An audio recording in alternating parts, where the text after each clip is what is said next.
Chapter 1785. The next day, as soon as the sun rose, everyone came out of their tents and gathered around the extinguished bonfire. Before they gathered, Linley had already prepared breakfast. Although she was a prideful young lady, she was still as virtuous as ever. Everyone sat around the wooden table made of contracted spirits, and enjoyed the sumptuous dishes on the table, eating breakfast in a harmonious atmosphere. Halfway through, Noah brought up the main topic. Today is the last day of the preliminaries of the Elven Sword Dance Festival. The competition will be announced at noon. Before that, the teams that have sufficient magic stones should be guarding their strongholds, while the teams that do not have enough magic stones will be frantically searching for their enemies. If everything goes well, we should be able to obtain more magic stones. So, let's set off after breakfast. Understood. The girls didn't have any objections at all, and all nodded their heads. Looking at the group of girls, Mira stood up and bowed, which was a rare sight. Thank you very much for your help. From Mira's stiff movements, it could be seen that this was definitely not something this young girl was good at. However, Mira still expressed her gratitude to the crowd with stiff movements and tone. Obviously, the conversation last night had caused some changes in Mira. And that scene seemed to be rather novel to the group of young girls. Previously, we were the ones expressing our gratitude to you. This time, it's finally your turn to thank us. Linley seemed to be very happy. Very good, now we're even. You even have to be so calculative about this. Claire was a little dumbfounded by Linley's words. Indeed, you're very prideful. However, Mira's gratitude is indeed very precious. I've never seen it before. Fianna pursed her lips and smiled.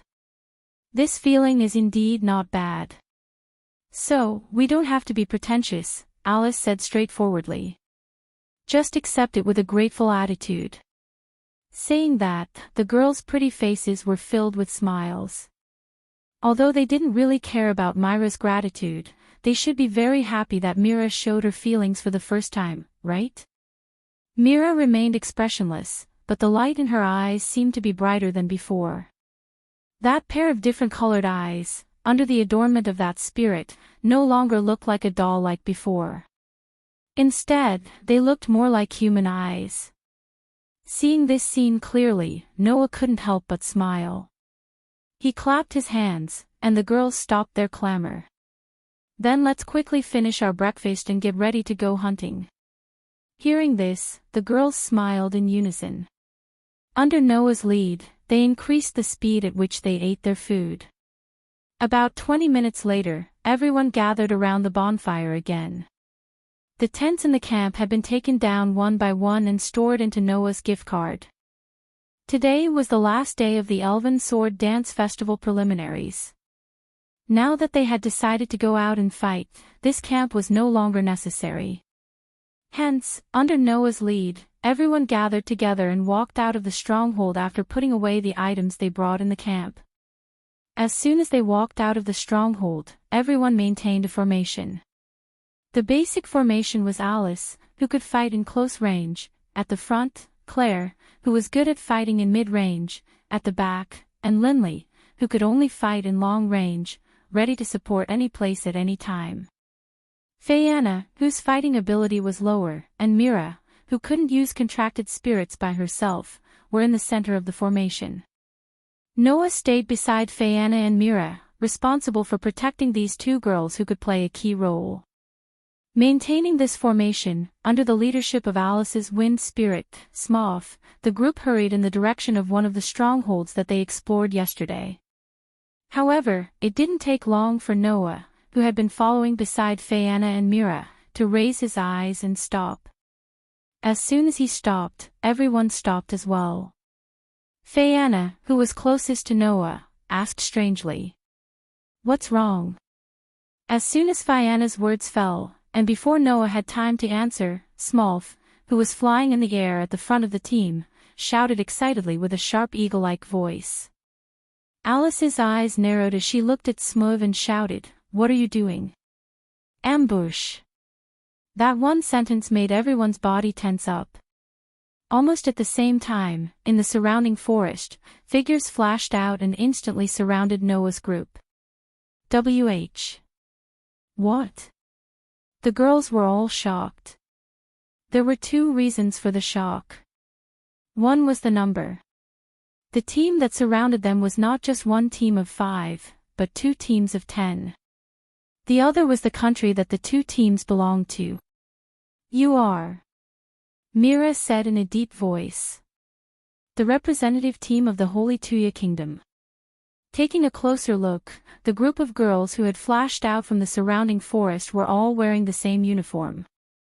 With red as the base and white patterns as decorations, it was the exact opposite of Myra's uniform. Considering that the Russell Bell Duchy was an independent country from the Holy Lucia Kingdom and had a bad relationship with the Holy Lucia Kingdom, the uniforms of the 2 countries were similar, but the color scheme was completely opposite. There was nothing strange about it. In addition, the Holy Lugia Kingdom and the Holy Lugia Kingdom both obtained 3 spots to participate in the Elven Sword Dance Festival. There was no need to think about why these 2 teams of 10 would appear together. Teams from the same country acting together. Claire said sarcastically while vigilantly clenching the flame whip in her hand. That's completely different from our country's mode of action. Although the Holy Lugia Kingdom also had 3 teams participating in the Elven Sword Dance Festival, they would not cooperate. This was because everyone had their own wishes that needed to be fulfilled. The Holy Lugia Kingdom was clearly different. They were only fighting for their country, so it was not strange for them to cooperate. However, is it a coincidence that they ambushed here? Or have we been their target from the start? While the rest of the young ladies were vigilant, Noah glanced around at the young ladies as if he had nothing to do and said so. I'm quite curious about this. Noah's words attracted a reply from one of the girls. Don't think too much. Our target from the start was you, the Holy Lugia Kingdom's fairy tale team. Just as he finished speaking, another Holy Lugia Kingdom's elf ambassador spoke with resentment. Mira pays its demon sealing I should be our Holy Lugia Kingdom's possession. You actually used our possession to obtain so many magic stones. How could we allow you to qualify for the finals? It seems that the actions of Noah and his party during this period of time have fallen into the investigation of the Divine Kingdom of Georgia. Otherwise, these people wouldn't have known that Noah's group had enough magic stones to qualify for the finals. In response, Mira merely looked at the man coldly. My eyes don't belong to your Holy Lugia Kingdom. Hearing this, the surrounding elves sneered disdainfully. Your Russell Bell Duchy became independent from our Holy Lugia Kingdom. Everything in that country should belong to our Holy Lugia Kingdom, including you, Mira pays it. You'd better obediently submit to us. That rude and willful speech made Claire, Linley, Fayanna, and Alice's group reveal angry expressions. Then, the other party said this. I was originally worried that you would hide in your stronghold before the end of the competition. Now that you've walked right into our trap, don't blame us. Your magic stones and demon sealing I belong to us. After saying this, the Holy Lugia Kingdom's elves surrounded Noah's group and started chanting an elven magic incantation. Suddenly, a dense divine aura surged from the elves' bodies, causing the atmosphere to become chaotic. Noah immediately spoke. Claire. I know. Claire hurriedly chanted an incantation. Red city walls that resist 10,000 soldiers, rise up and burn, a surge of flames suddenly ignited around Noah's group. Chapter 1786. Bang! Scorching flames suddenly rose from the ground, forming a wall of fire in an instant, surrounding Noah and his team. It was a fire attribute elven magic spell called Magic Flame Barrier. As the name implied, it was a defensive elven magic spell that created a barrier of fire. Seeing the walls of fire erupting and protecting Noah's group, the elven envoys of the divine Roha kingdom sneered. How can a mere elven magic spell cast by a single elf block an elven magic spell cast by 10 elven envoys? As if to prove the veracity of those words, the elven envoys of the divine Roha kingdom who surrounded the walls of fire released their elven magic spell. Suddenly, scorching flames, chaotic waterfalls, berserk tornadoes, heavy rocks, and pure white flashes attacked from all directions, tearing through space and landing on the magic flame barrier. Bang! As an explosion rang out, the elven magic that gathered the 5 basic elements of fire, water, wind, earth, and holy landed on the fire barrier. It blasted apart the fire barrier in an extremely clean and efficient manner, stirring up dense gales and violent flames that swept out in all directions. The commotion was so loud that all of the elves hiding in the surrounding forest were scared away.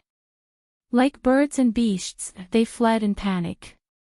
Fortunately, the waves of fire weren't strong enough to set the surrounding trees ablaze, and only illuminated the faces of the elven envoys of the divine Roha kingdom, revealing the disdain on their faces. Generally speaking, most elven envoys who maintained their purity wouldn't have such a blatant display of disgust. However, these elven envoys of the divine Roha kingdom clearly weren't this type of person.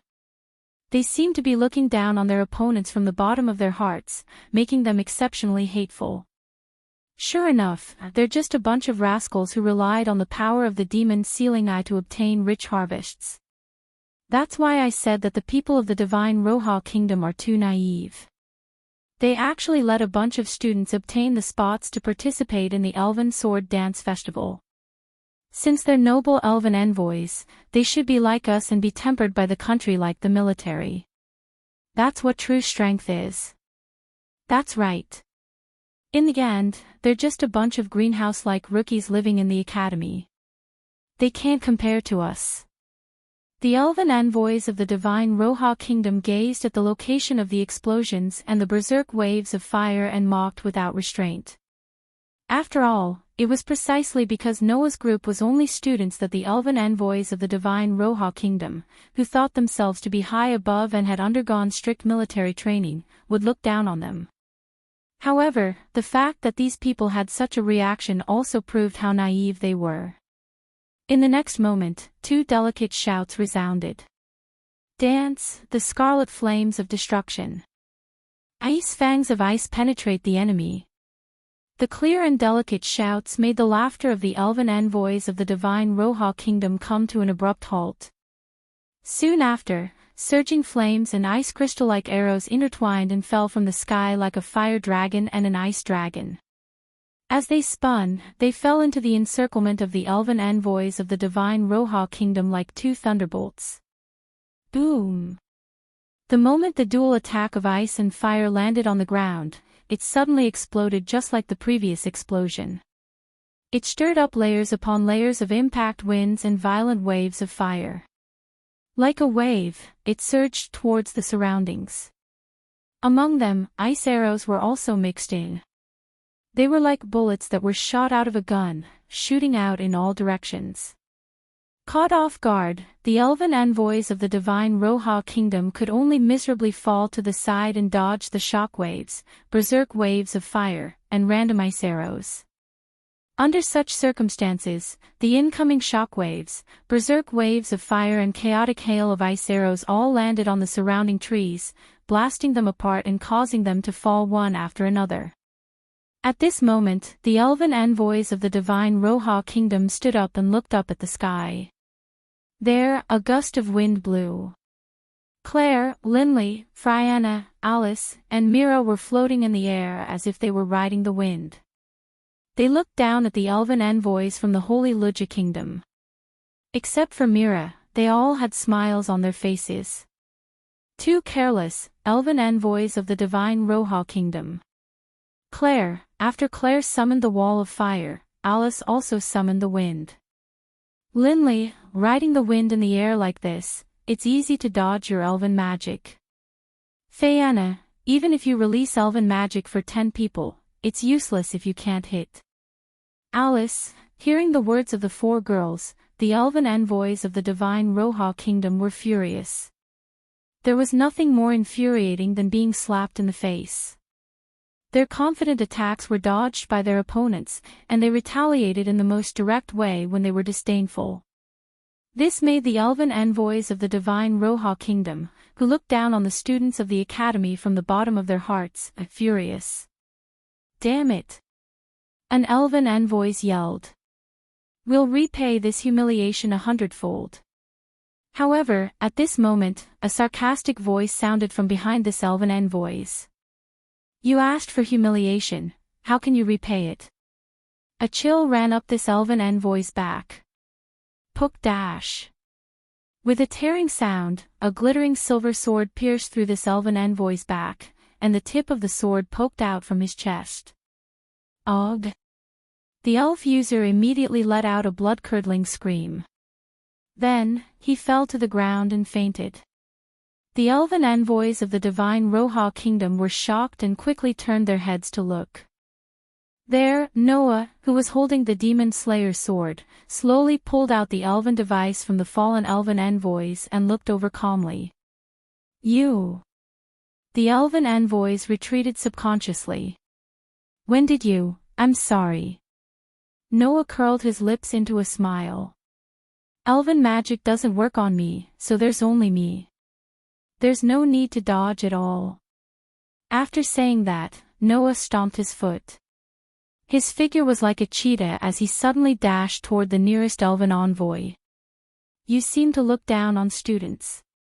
I'm sure that being defeated by a group of students with an absolute advantage in numbers, today's experience will be unforgettable for you, right?" As soon as this sentence entered that elven envoy's ears, the silver holy sword turned into a dazzling sword light and flashed.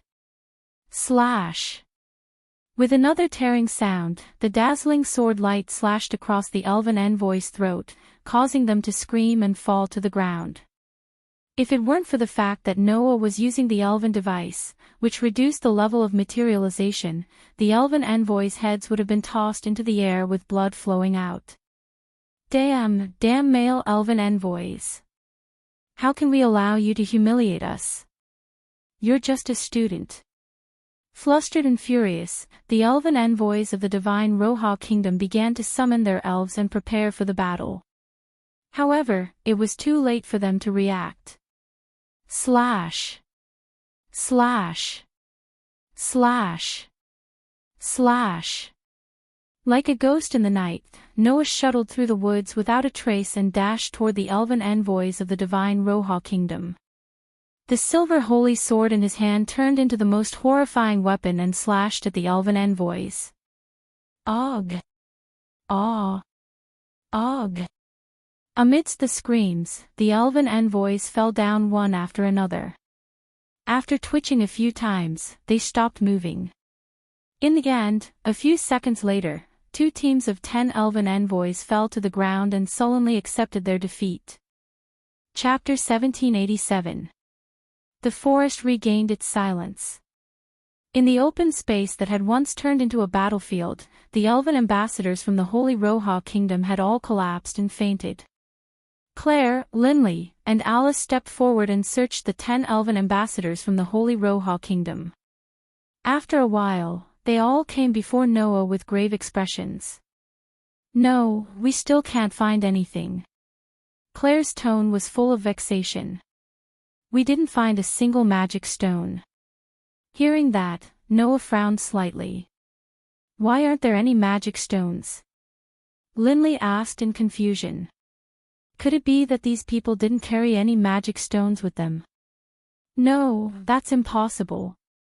Alice shook her head and denied that. If they didn't carry magic stones with them, then after a period of time, these elven ambassadors would be forcibly teleported back to the Great Shrine. It's impossible that they didn't carry magic stones with them. Then why didn't we find any magic stones? Fianna asked in confusion. Could it be because we didn't find any? Just as Fianna's words fell, the bodies of the elven ambassadors from the Holy Roha kingdom on the ground began to flicker with light. A magic formation suddenly appeared below them and enveloped them in light. In the next moment, under the gazes of Noah and the others, the elven ambassadors from the Holy Roha kingdom turned into light particles one after another and disappeared under the magic formation. This scene caused the group of young girls to look at each other in dismay. There is no doubt that before these people ambushed us, they definitely still had magic stones on them. However, after we defeated them, the magic stones on them disappeared. This teleportation phenomenon is the best proof. Noah turned his head and looked at Mira. Mira, what do you think? Mira was silent for a moment and then said, I'm afraid that the elven envoys of the Holy Korea Kingdom had already decided before they ambushed us that no matter what the outcome was, they would place all their magic stones on the remaining team before the end of the competition or before they were defeated and allowed that team to advance to the next round. Myra's words made the girls' hearts tremble. So that's how it is. Claire smacked her lips. These people have already set up a teleportation magic spell on themselves. Are they planning to gather all the magic stones on the last remaining team of the Holy Roha Kingdom? After all, although the strength of these elven envoys is not bad, it's unlikely for them to win in the finals. The Holy Korea Kingdom should have ordered them to assist the real trump card team, right? Viviana sighed. Without a doubt, that's Luminally Saint Richette's team. Of the three parties from the Holy Roha Kingdom, the one with the highest chance of victory was naturally Luminaris's party, who had fought Lilian Asubel in the finals of the Elven Sword Dance Festival 3 years ago. Luminaris was the true trump card of the Holy Taija Kingdom. She was definitely not inferior to Leola of the Dragon Duchy of Doragonia. Based on the Holy Taija Kingdom's policy of treating the elven envoys as soldiers, it wasn't strange for the other two parties to assist Luminaris's team and help them win. Therefore, before the elven envoys of the Holy Taija Kingdom decided to ambush Noah's party, they should have already decided that regardless of whether they succeeded or not, they would activate the teleportation magic spell on themselves and send all the magic stones to Luminaris's team to help them advance. I thought they were just a bunch of arrogant fellows. I didn't expect to be tricked in the end, Alice said with some admiration. In the end, they're still elven envoys who aim to be soldiers. It seemed that Alice, who came from a martial arts family, had changed her opinion of the elven envoys of the Holy Taija Kingdom. However, that wasn't strange. After all, the Frangelto family was the one in charge of the military of the Holy Taija Kingdom. In other words, we fought for nothing this time. Lin Silei pouted, feeling rather indignant. What a hateful result. You should be content, Noah said with a chuckle. Generally speaking, being ambushed by two parties of 10 elven envoys from the same kingdom would most likely result in total annihilation. It's already considered good that we were able to turn the tables and defeat them without any casualties. Noah's words made the girls ponder for a while, and they agreed with him. However, it's true that we fought for nothing, Noah reminded. Being entangled by the elven envoys of the Holy Taija Kingdom has indeed wasted a lot of our time. There's not much time left before the end of the competition, and we have to hurry for Myra's sake. The girls nodded in agreement. However, just as Noah was about to give the order to set off, a hand tugged at the corner of his shirt. Thank you for thinking of me. Mira looked at Noah, and her heterochromatic eyes flickered slightly as she said this.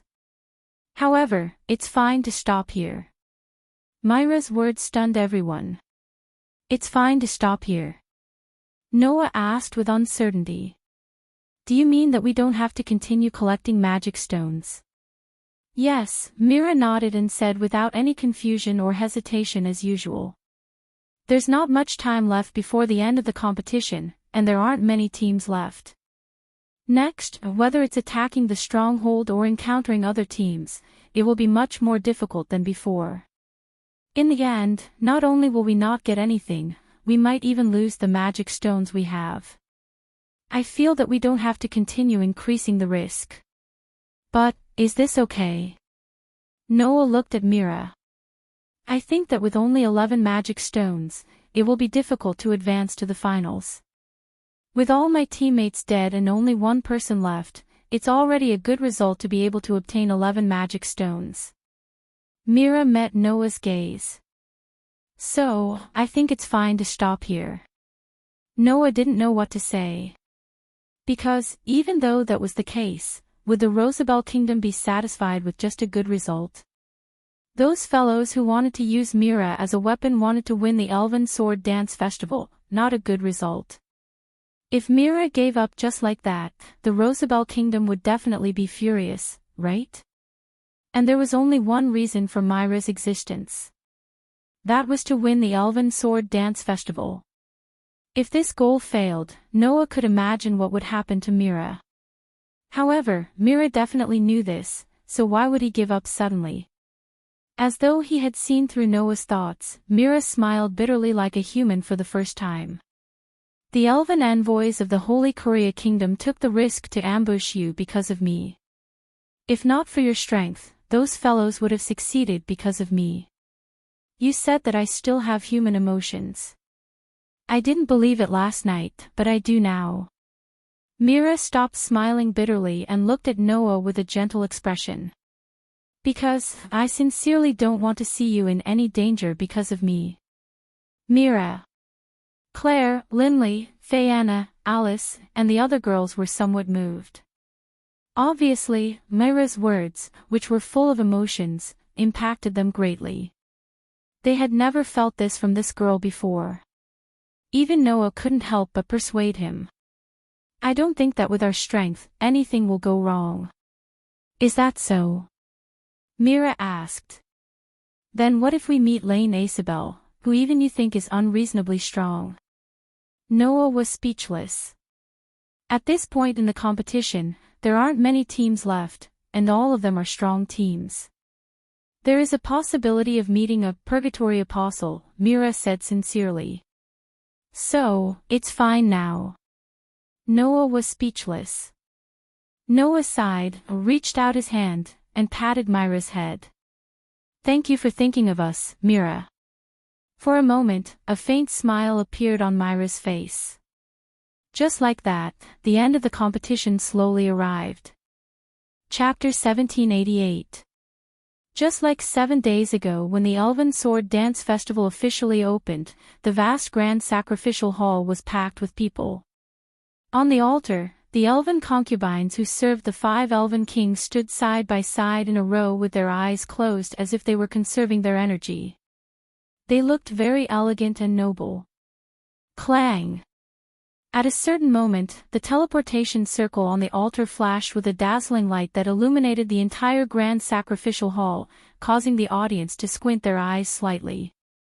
In the dazzling light, the elven envoys suddenly appeared one after another. Oh! Looking at the elven envoys who were teleported back, the audience around them cheered enthusiastically. This was because the elven envoys who were teleported back until now were all strong players who had not been eliminated until the end. Because of this, these elven envoys were qualified to receive everyone's cheers and cheers. Noah, who was also teleported back, opened his eyes. Before he could confirm if his teammates were beside him, a large number of gazes gathered on him. Noah paused for a moment when he sensed their gazes, and then he scanned his surroundings. He saw that almost all the audience around him were staring at him, cheering and discussing at the same time. Is that the male elven envoys who fought with the strongest sword dancer on the first day of the Elven Sword Dance Festival? That was so exciting, that sword dance. Yeah, I saw it too. I didn't expect that male elven envoys to be so powerful. Moreover, he used the same sword technique as Liana Subble. That's amazing. Similar words were constantly heard from the cheering audience around them, causing the elven envoys of the other teams who were also teleported back to turn their gazes to Noah. Noah raised his eyebrows as he faced the gazes of the crowd. He almost forgot that during the competition, the images of the battles in the forest would be sent back to the grand sacrificial hall by the elven envoys of the gods' parliament for everyone to see. On the first day of the Elven Sword Dance Festival, Noah suddenly went to the elven envoy of the Purgatory Apostles and performed a sword dance with Liana Subble. He was also transported to the Great Shrine in perfect condition, right? That sword dance must have given these spectators a great shock. Therefore, the moment Noah appeared, he immediately became the focus of everyone. The enthusiastic cheers and discussions made Claire, Linley, Fiona, and Alice somewhat bewildered. Claire lowered her voice and asked Noah in astonishment. "What did you do to the Purgatory Apostle on the first day?" "It's nothing." Noah smiled bitterly. "It's just a fight, don't make a fuss." After saying that, Noah raised his eyes and looked past everyone at the corner of the altar. Over there, the elven envoys belonging to the Purgatory Apostles were still wearing their black robes. Their faces were completely covered, as if they were trying to reduce their presence. They quietly stood in a row. However, Noah could clearly feel the gazes of the Purgatory Apostles. Some of the gazes were full of anger, some were full of fear, and some were full of resentment. The gaze full of anger came from Maoya. Come to think of it, at that time, Maoya didn't have any power to fight back in Noah's hands, which made her very angry. The gaze full of fear came from Lily. After seeing Noah's terrifying strength, this girl from the Elfie clan already regarded Noah as an undefeatable enemy. And the gaze full of resentment came from Sarah. For this extremely prideful witch, Noah killing her without any explanation was probably the biggest humiliation of her life. On the other hand, Lotus and Red Lotus glanced at Noah at the beginning, then lowered their heads and hid their faces under their hoods. No one knew what they were thinking. Noah smirked at the completely different reaction of the group of people. He no longer paid attention to them. At this time, on the altar, the 5 elven envoys opened their eyes at the same time. The surrounding cheers suddenly stopped abruptly and disappeared completely. On the altar, the elven envoys all looked at the 5 elven envoys. Under everyone's gaze, one of the elven envoys stepped forward. "Now, I will announce the results of the Elven Sword Dance Festival preliminaries. Please look at the screen here." After saying that, the elven envoys raised her hand, holding a piece of elven organ. The fairy ore emitted a dazzling light and released a screen. It was like a projection that was projected above the altar. On the screen, the results of the Elven Sword Dance Festival preliminaries were imprinted in everyone's eyes. First place, Alpha Empire's Purgatory Apostle Team, Magic Stones obtained, 35. Second place, Audesia Empire's Fairy's Tale Team, Magic Stones obtained, 29. Third place, Holy Georgia Kingdom's Saint Knights Team, Magic Stones obtained, 21. Fourth place, Duragunia Dragon Duchies, Dragon Emperor Knights, Magic Stones received, 15. As for the remaining 20 Magic Stones, Russell Bell Duchies, Lipoligian Team had 11 Magic Stones and was ranked 5th. Unfortunately, they couldn't enter the top 4 and couldn't advance to the finals. The rest of the Magic Stones were scattered among the Elven envoys who were lucky enough to survive to the end. Naturally, they couldn't stand out. Looking at the results, Claire, Linley, Fiona, and Alice all cheered and hugged each other.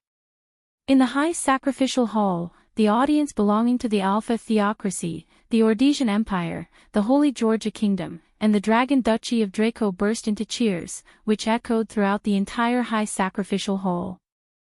Under the cheers, the rest of the Elven envoys who didn't get selected left dejectedly.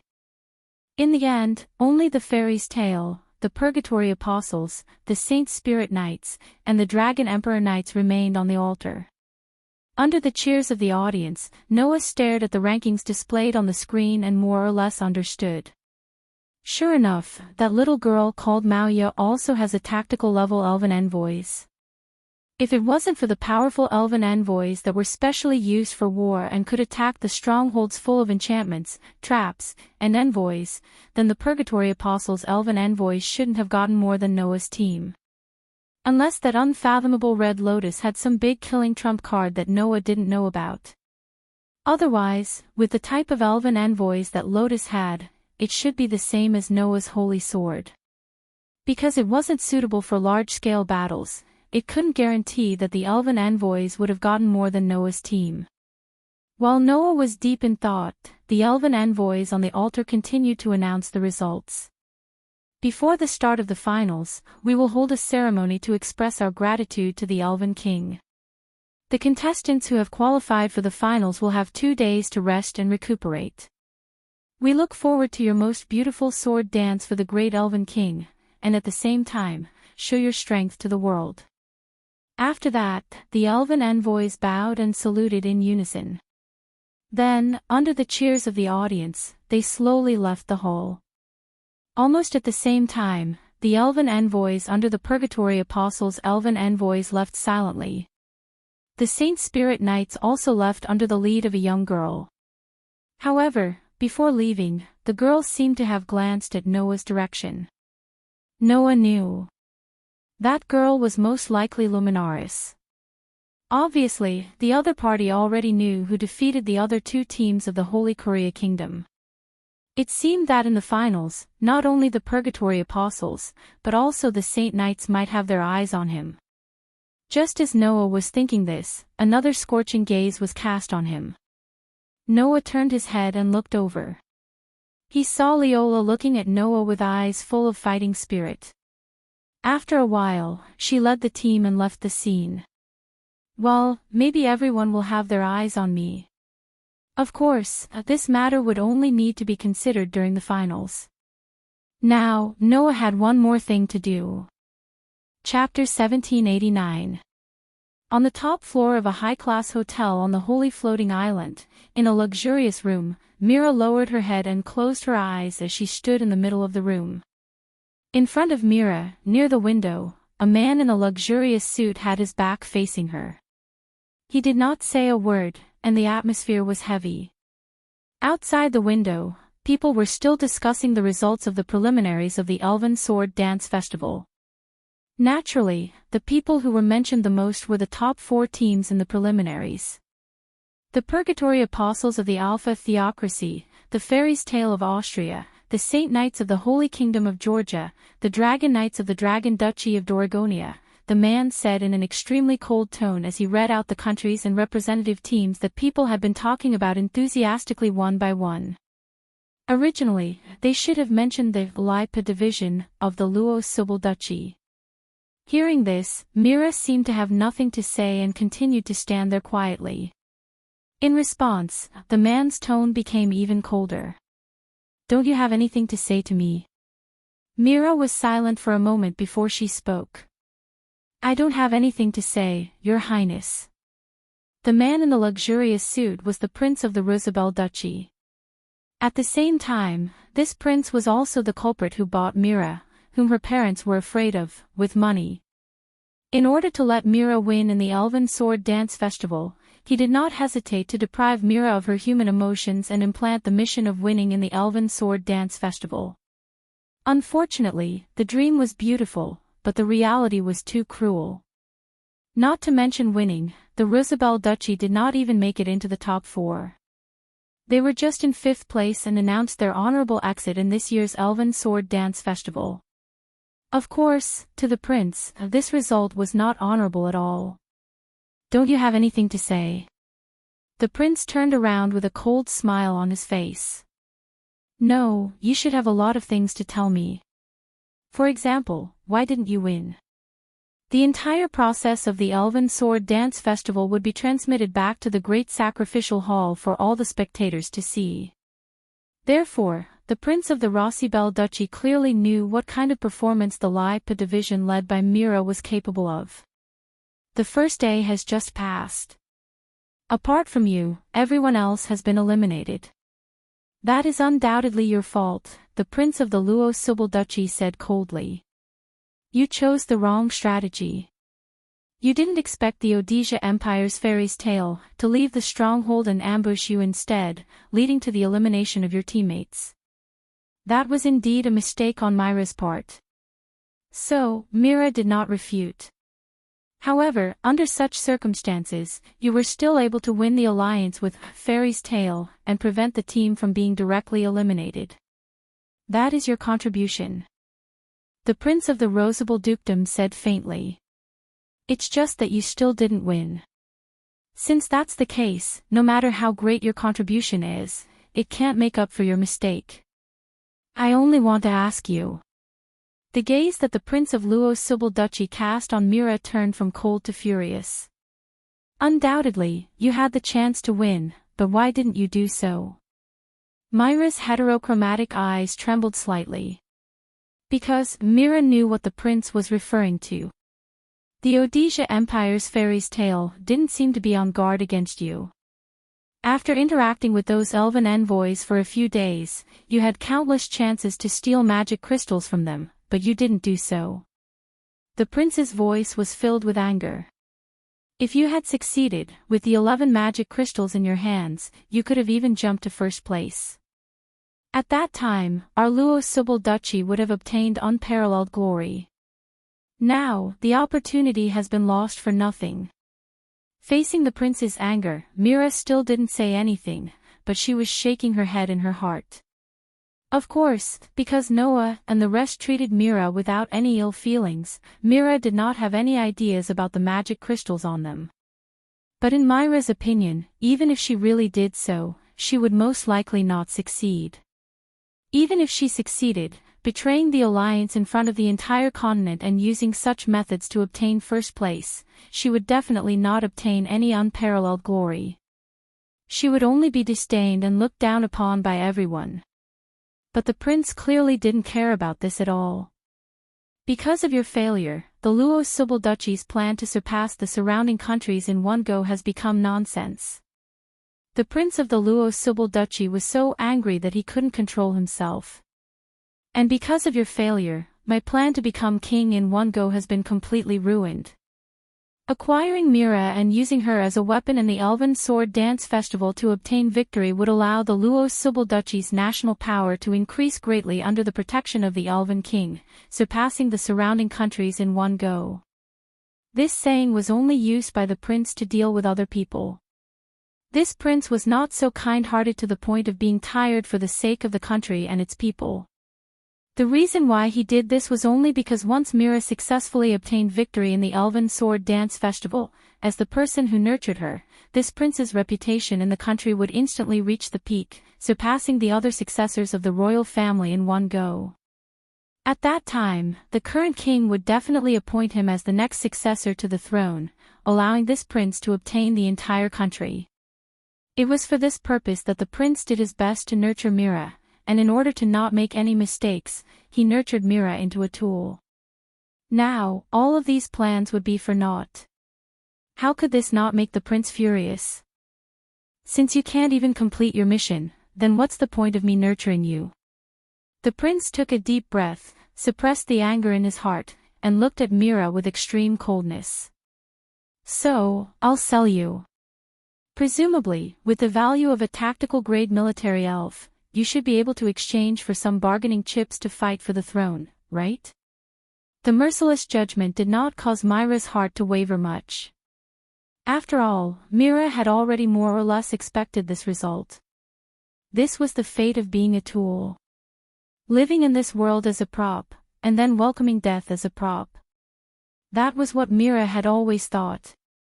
If there was anything different in Mira's mind after learning about this fate, it would be that there was still some hope in her. Thinking back to the scene during the competition, when Noah, Claire, Linley, Fayanna, and Alice had treated her like their own little sister, Mira prayed silently in her heart. She hoped that before she died as a tool, she could obtain that kind of happiness one more time. As she prayed, a voice that was extremely familiar to Mira echoed in the room. "Sell. That's good too." Such a soft murmur made Mira's eyes widen abruptly. The prince of the Russell Bell Duchy was shocked. He turned his head abruptly and looked towards the source of the voice. Then, the prince saw it. On the window that should have been empty, a person was sitting on the edge of the window, looking at him with a pair of dark and deep eyes. The prince recognized this person. No, it should be said that he had seen this person's shocking performance on the screen in the Great Sacrificial Hall. "It's you!" the prince exclaimed in shock. The male elf envoy of the Odisha Empire. The person who came was Noah. Noah!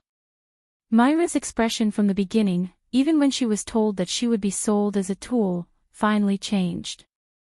Why? Ignoring Myra's shock, Noah looked at the Prince of the Russell Bell Duchy, his voice emotionless. You just said that you want to sell Mira, right? Only then did the Prince of the Russell Bell Duchy react. He calmed himself down and nodded. Do you have any objections? If you're referring to my objections, I do have a lot to say and a lot to do. But that's too troublesome. I can't be bothered to talk so much with you. Noah glanced at the Prince of the Russell Bell Duchy. Since you want to sell Mira, then name a price. WH. What? The Prince of the Russell Bell Duchy was stunned. As for Mira, she was stunned on the spot. Chapter 1790. In that instant, the entire luxurious room fell silent. Mira couldn't believe her ears as she looked at Noah in bewilderment. Noah, you... Before Mira could finish her sentence, she was interrupted by Noah. All right, Mira, don't say anything. Noah smiled at Mira. Leave the rest to me, Yi Zichin said. Hearing that, Mira opened her mouth, but when she saw the smile on Noah's face, she obediently closed her mouth and nodded, choosing to remain silent. Looking at the interaction between Noah and Mira, and then recalling the relationship that the two of them had more or less shown during the Elven Sword Dance Festival, the Prince of the Russell Bell Duchy had a thought. After a while, the prince smiled faintly. Noah Dole, could it be that you want to buy the Demon Sealing Eye from me? Only talking about the Demon Sealing Eye, and not Mira, proved that in the heart of this prince, Myra's existence was dispensable. The only thing that he truly valued was the Demon Sealing Eye. To this, Noah only gave a short reply. That's right, name a price. The short reply caused the Prince of the Russell Bell Duchy to swallow most of the words he had prepared in his heart, unable to say them. From those words, one could tell that Noah didn't want to talk to him at all. A mere elven envoy actually dared to treat a prince of a country with such an attitude. This would only give rise to one feeling. That was, the other party didn't even put this prince in his eyes. The Prince of the Russell Bell Duchy couldn't help but feel some anger in his heart. However, as a member of the Wong family, this prince wasn't at the level where he couldn't control his emotions. Thus, the prince forcefully suppressed the anger in his heart, and the smile on his face became a little unsightly. Since you've seen the power of the Demon Sealing Eye's tactical grade military elven during the Elven Sword Dance Festival, then you should know that it isn't that easy to buy it with the wealth of an elven envoy, right? A tactical military sprite was a precious military resource even in those big countries. Therefore, even though most of the elven envoys were from noble families, it was still very difficult for them to afford a tactical military elf. At least, as far as the Prince of the Russell Bell Duchy knew, other than the royal family, the only ones who could afford tactical military elves were the four major nobles. Coincidentally, 3 of the 4 great nobles of the Austro-Hungarian Empire were related to Noah. The 3 great nobles were Elstian, Lorenfrost, and Frengelto. Coincidentally, it was the family that Claire, Linley, and Alice were from. As for Fayanna, she was the second princess of the kingdom. She belonged to the royal family and had a higher status than the 4 noble families. From the looks of it, if Noah's teammates were to make a move, it wasn't impossible for them to obtain a tactical military elf. But as far as I know, the Elstian family has already declined, and their title has been stripped. The second princess of the kingdom is also no longer valued by the royal family because of the lost elven concubine. Although the remaining Lorenfrost and Frengelto families still have power, they shouldn't be willing to spend a large sum of money to buy a tactical military elf just because of the request of a few juniors, right? The Prince of the Russell Bell Duchy said with assurance. Then, what do you plan to use to complete this deal with me? The prince's words made Noah frown slightly. Seeing this, the Prince of the Russell Bell Duchy thought that he had made things difficult for Noah. Who knew that in the next moment, Noah would directly say this? You don't have to worry about how I should do it. Just give me a price and don't talk so much nonsense. You. The prince of the Russell Bell Duchy was enraged, and his breathing became hurried. He suppressed his anger and spoke while gritting his teeth. "All right, since that's the case, I'll be direct. I don't need you to give me anything valuable. However, you have to obtain victory in the Elven Sword Dance Festival and help me make a wish in front of the Elven King. If that's the case, I'll give you the Demon's Sealing Eye." The Prince of the Russell Bell Duchy's intentions were finally exposed. That's right, this prince wanted to obtain the Elven King's wish. Apart from obtaining the protection of the Elven King, those who obtained victory in the Elven Sword Dance Festival would also be able to obtain a wish from the Elven King. With the elimination of the Lipa division, the previous plan had gone down the drain. If the Prince of the Rosabelle Duchy wanted to achieve his wish to sit on the throne, relying on this wish was undoubtedly the fastest way.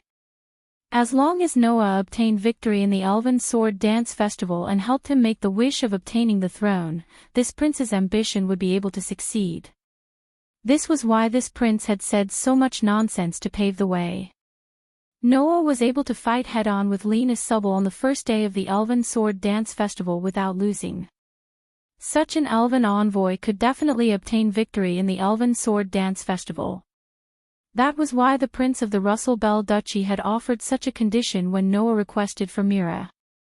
Unfortunately, this prince clearly didn't know that his wishful thinking was very good. The man in front of him had an unimaginably bad impression of him.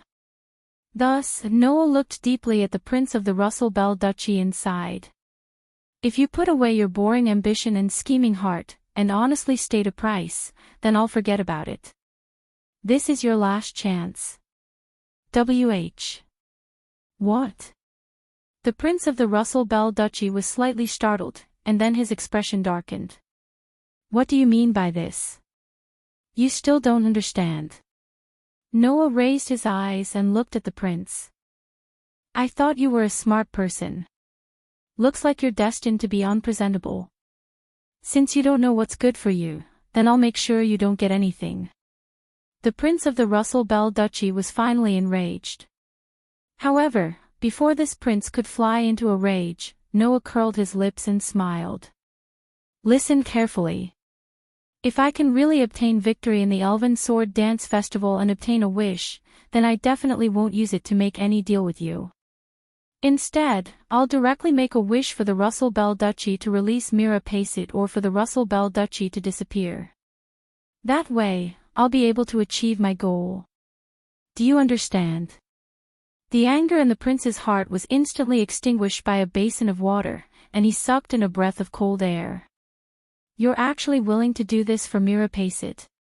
The Prince of the Russell Bell Duchy said with a shocked expression. "Why? Is there a reason?" Noah looked at the prince, and his tone was merciless. "It's very simple. I don't like you. Since we both need a wish to achieve our goal, then do you think I'll choose a method that benefits you? You." The Prince of the Russell Bell Duchy was trembling with anger. "You're just an elven envoy. How dare you speak to the prince of a kingdom like this? Aren't you afraid that afraid of what? You'll go to the Audisia Empire and sue me? Say that I have to be punished for threatening you. Otherwise, the diplomatic relations between the Audisia Empire and the Russell Bell Duchy will be strained?" Noah said with a smile that wasn't a smile. "What gave you the confidence to think that the Audisia Empire would punish an elven envoy who obtained victory in the Elven Sword Dance Festival for a small kingdom?" The Prince of the Rossi Bell Duchy froze in place. That's right. To the Audisia Empire, the Russell Bell Duchy was just a small kingdom that wasn't worth their attention. As for Noah, he was able to obtain victory in the Elven Sword Dance Festival. He was an elven envoy that could bring great benefits to the kingdom. Under such circumstances, would the Audisia Empire care about the complaints of the Russell Bell Duchy? At that time, in order to not offend the Audisia Empire, the royal family of the Russell Bell Duchy might even throw this prince into the cold palace. Only then did the prince realize what was going on. In front of Noah, he didn't have any sense of superiority. Thus, the prince slumped his shoulders in defeat. Seeing this, Mira knew. She had decided where she belonged. Chapter 1791. In the end, in order to prevent Noah from being disgusted by him, he made such a cruel wish when he won the Elven Sword Dance Festival. In the end, the Prince of the Russell Bell Duchy didn't even dare to offer a price to Noah. He directly transferred Myra's ownership to Noah as if he was trying to curry favor with him. In other words, this prince had given away the tactical military sprite in a way that did not require anything in return. That was enough to be condemned as a prodigal son by others. Even if he was a prince, the Russell Bell Duchy was still a small country. Giving away a tactical-level military elf just like that was a prodigal act no matter how one looked at it. However, this was also a way to avoid disaster, right? If he didn't take advantage of this time to change Noah's impression of him, the Prince of the Russell Bell Duchy had a premonition that if Noah really won the Elven Sword Dance Festival, he definitely wouldn't mind making the wish he mentioned before. Since that was the case, he might as well use this method to sell a favor. Although, this favor wouldn't be taken to heart by Noah at all. Just like that, Mira officially left the Russell Bell Duchy and was brought back by Noah. After that, Claire, Linley, Fayanna, Alice, and the other girls who found out about this matter were shocked that Noah had done something incredible, but also very happy to accept Mira. Thinking about it, the girls were also very worried about Myra's situation before, right? Therefore, although Noah's actions were unexpected, he received the approval of the girls. However, when it came to the arrangement for Mira, Noah was a little troubled.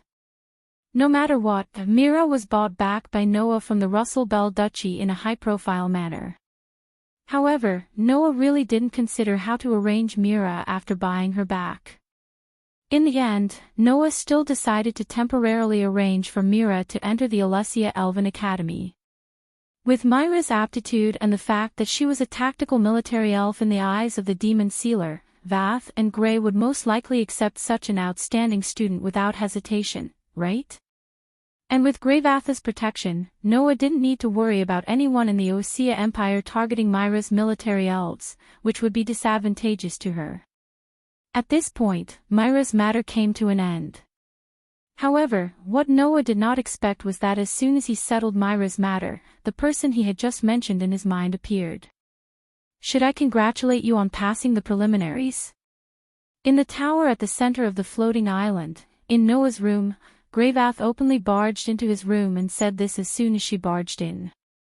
Noah, who was thinking about making arrangements for Mira, was stunned by this heroic scene. After a while, he narrowed his eyes. Why are you here? Can't I be here? Grey and Vath said without any change in expression. During the Elven Sword Dance Festival, even the Holy Realm is open to ordinary people, right? In other words, you're here to be a spectator? Noah sighed. Stop lying. The Elven Sword Dance Festival will also be broadcasted live to the major countries in the human world. Even if you wanted to watch it live, you could have come with us when we set off. What's the point of delaying it until now? At that time, you were only here to participate in the competition. You didn't even qualify for the finals. There's no point in watching that level of competition, Grey and Vath said mercilessly. Apart from the short confrontation between you and Lotus, the rest of the competition isn't worth watching. As expected of the existence known as the strongest elven user on the continent, the winner of the Elven Sword Dance Festival 24 years ago. You're really something. Noah knew that there was no point in continuing to talk nonsense with Grey and Vath, so he decided to lay his cards on the table. Alright, just say what you want to say. You're the one who asked me to participate in the Elven Sword Dance Festival. Don't tell me you don't have your own motives. Until now, Noah still didn't understand why Grey and Vath had tried so hard to get him to participate in the Elven Sword Dance Festival. Although Noah had thought at the beginning that Grey and Vath simply wanted to get the protection of the Elven King, or to achieve something through Noah, it didn't seem to be the case now. Grey and Vath definitely had some other plans. Noah was absolutely sure of that. Perhaps Gray and Vath had seen through Noah's thoughts, but they let out a rare bitter laugh. "All right, kid, don't look at me like that. I didn't ask you to participate in the Elven Sword Dance Festival for any other reason. If I have to say it, I just wanted you to stop some people from achieving their goals." Stop some people from achieving their goals? Noah frowned slightly. Are you referring to Lotus? No. Gray and Vath looked straight at Noah. Lotus isn't dangerous. The truly dangerous person is that person called Red Lotus. Noah's eyes flickered upon hearing Gray and Vath's words. Gray and Vath spoke as expected after seeing Noah's reaction. It seems like you've also noticed that the Elven user isn't simple. Not simple. Indeed, not simple. How could a guy who could remain unfazed when Noah and Lotus unleashed their full power be a simple person? But in terms of strength, even if that Elven user is comparable to Lotus, he can't be considered more dangerous than her, right? Noah looked at Gray and Vath. Lotus is terrifyingly powerful. Of course, I know that Lotus is terrifyingly powerful. After all, I've been with her for a whole year. So, I know that Lotus has long surpassed me in my prime. She possesses strength that is on a completely different level from humans. Gray and Vath calmly analyzed. But, Lotus's purpose is to have a showdown with you. This purpose isn't dangerous at all. Noah understood what Gray and Vath meant. You mean? Noah asked with uncertainty. What dangerous purpose does that Red Lotus elf user have? I don't know. Gray and Vath answered simply. However, that person appeared in the Alphys Empire out of thin air and reached some agreements with the higher-ups of the Alphys Empire. Using the funds provided by the Alphys Empire, he purchased a large number of tactical military elves. He even recruited a group of powerful elves under his command, including the orphans of the academy. He purchased a large number of tactical military elves and recruited a large number of elven users. Noah frowned deeply. What does that person want to do? I'm not sure. Gray and Vath shook her head and then looked at Noah. There's only one thing that I'm sure of. That is, with these preparations, it's completely enough to start a war. Noah suddenly fell silent. Recalling the scorching aura and frosty temperament of the other party, Noah felt that it wasn't strange at all if such a person wanted to start a war. Just like what Gray and Vath said. Red Lotus gave off a dangerous vibe. It didn't mean that the other party was more powerful than Lotus, but that the other party had some extremely terrifying thoughts in her heart. Why would such a person want to participate in the Elven Sword Dance Festival? Where did she come from? If she wins just like that, what will happen? Gray and Vath closed her eyes. When I think of this, I can't sit still. That person gives me a very dangerous vibe. That's the purpose of you letting me participate in the Elven Sword Dance Festival? Noah more or less understood. To prevent such a dangerous person from obtaining the right to fulfill her wishes. That's right. If such a person obtains the right to fulfill her wishes, it might really cause irreversible consequences. Not to mention, that person has so many connections with the Alpha Empire, which has a lot of negative rumors. Gray and Vath's face tensed up. And your appearance has given me hope to stop that person. Hearing this, Noah fell into deep thought. It was not until this moment that Noah had a question. Why would Lotus get involved with such a dangerous person? Why did the two of them end up together? Was there a bigger inside story behind this? It's up to you to decide how to deal with such a person. Gray and Vath said as Noah fell into deep thought. I only have one request, and that is to defeat her. Noah nodded lightly. Chapter 1792. Night gradually fell. Noah came out of his room and prepared to go to the place where the girls in the team were and have dinner with them. In the end, after thinking so much, I still can't figure out the purpose of the elf messenger named Red Lotus. Even her identity seems so mysterious. According to Gray and Vath, the first time they noticed the existence of Red Lotus was a very accidental situation. It was mentioned before that the merchants of the Skeleton Alliance would often sneak into the Academy city where the Elven Academy was located and sell spell engravings to some students who were thirsty for power. As the Dean of the Elven Academy, Gray and Vath naturally wouldn't turn a blind eye to this matter. Therefore, they had been arranging for people to monitor the movements of the Skeleton Alliance. And the base of the Skeleton Alliance was in the Alpha Theocracy. In the process of monitoring the Skeleton Alliance, Gray and Vath discovered the existence of Red Lotus. She even found out that she was wantonly purchasing military elves through the channels of the Skeleton Alliance. She inquired about the location of those lonely and helpless elf messengers and recruited them under her command. From the actions of Red Lotus, Gray and Vath found something wrong, so they had been paying attention to the movements of Red Lotus. It was under such circumstances that Gray and Vath got the information that Red Lotus was preparing to participate in the Elven Sword Dance Festival. Gray and Vath, who were keenly aware that something terrible would happen if such a dangerous person won the Elven Sword Dance Festival, finally began to feel nervous. Therefore, later on, the appearance of Noah made Gray and Vath have the idea of training him and letting him participate in the Elven Sword Dance Festival to stop Red Lotus. In addition, Gray and Vath also found out that Red Lotus and Lotus were secretly in contact. However, Gray and Vath did not expect that Lotus would actually walk together with Red Lotus, and even attend the sword dance of the fairies as a representative of the Alpha Theocracy.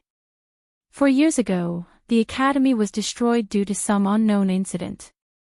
Lotus escaped from that place and met me. She spent the next year with me and didn't know anyone other than me. However, after the Fairy Sword Dance Festival ended 3 years ago, Lotus mysteriously disappeared. Even though I sent people everywhere to look for news of Lotus, I still couldn't find her whereabouts. It was only when Lotus broke into the Academy and fought with you that I saw her again. I don't know who Lien has been with and what kind of life she has been living in the past 3 years.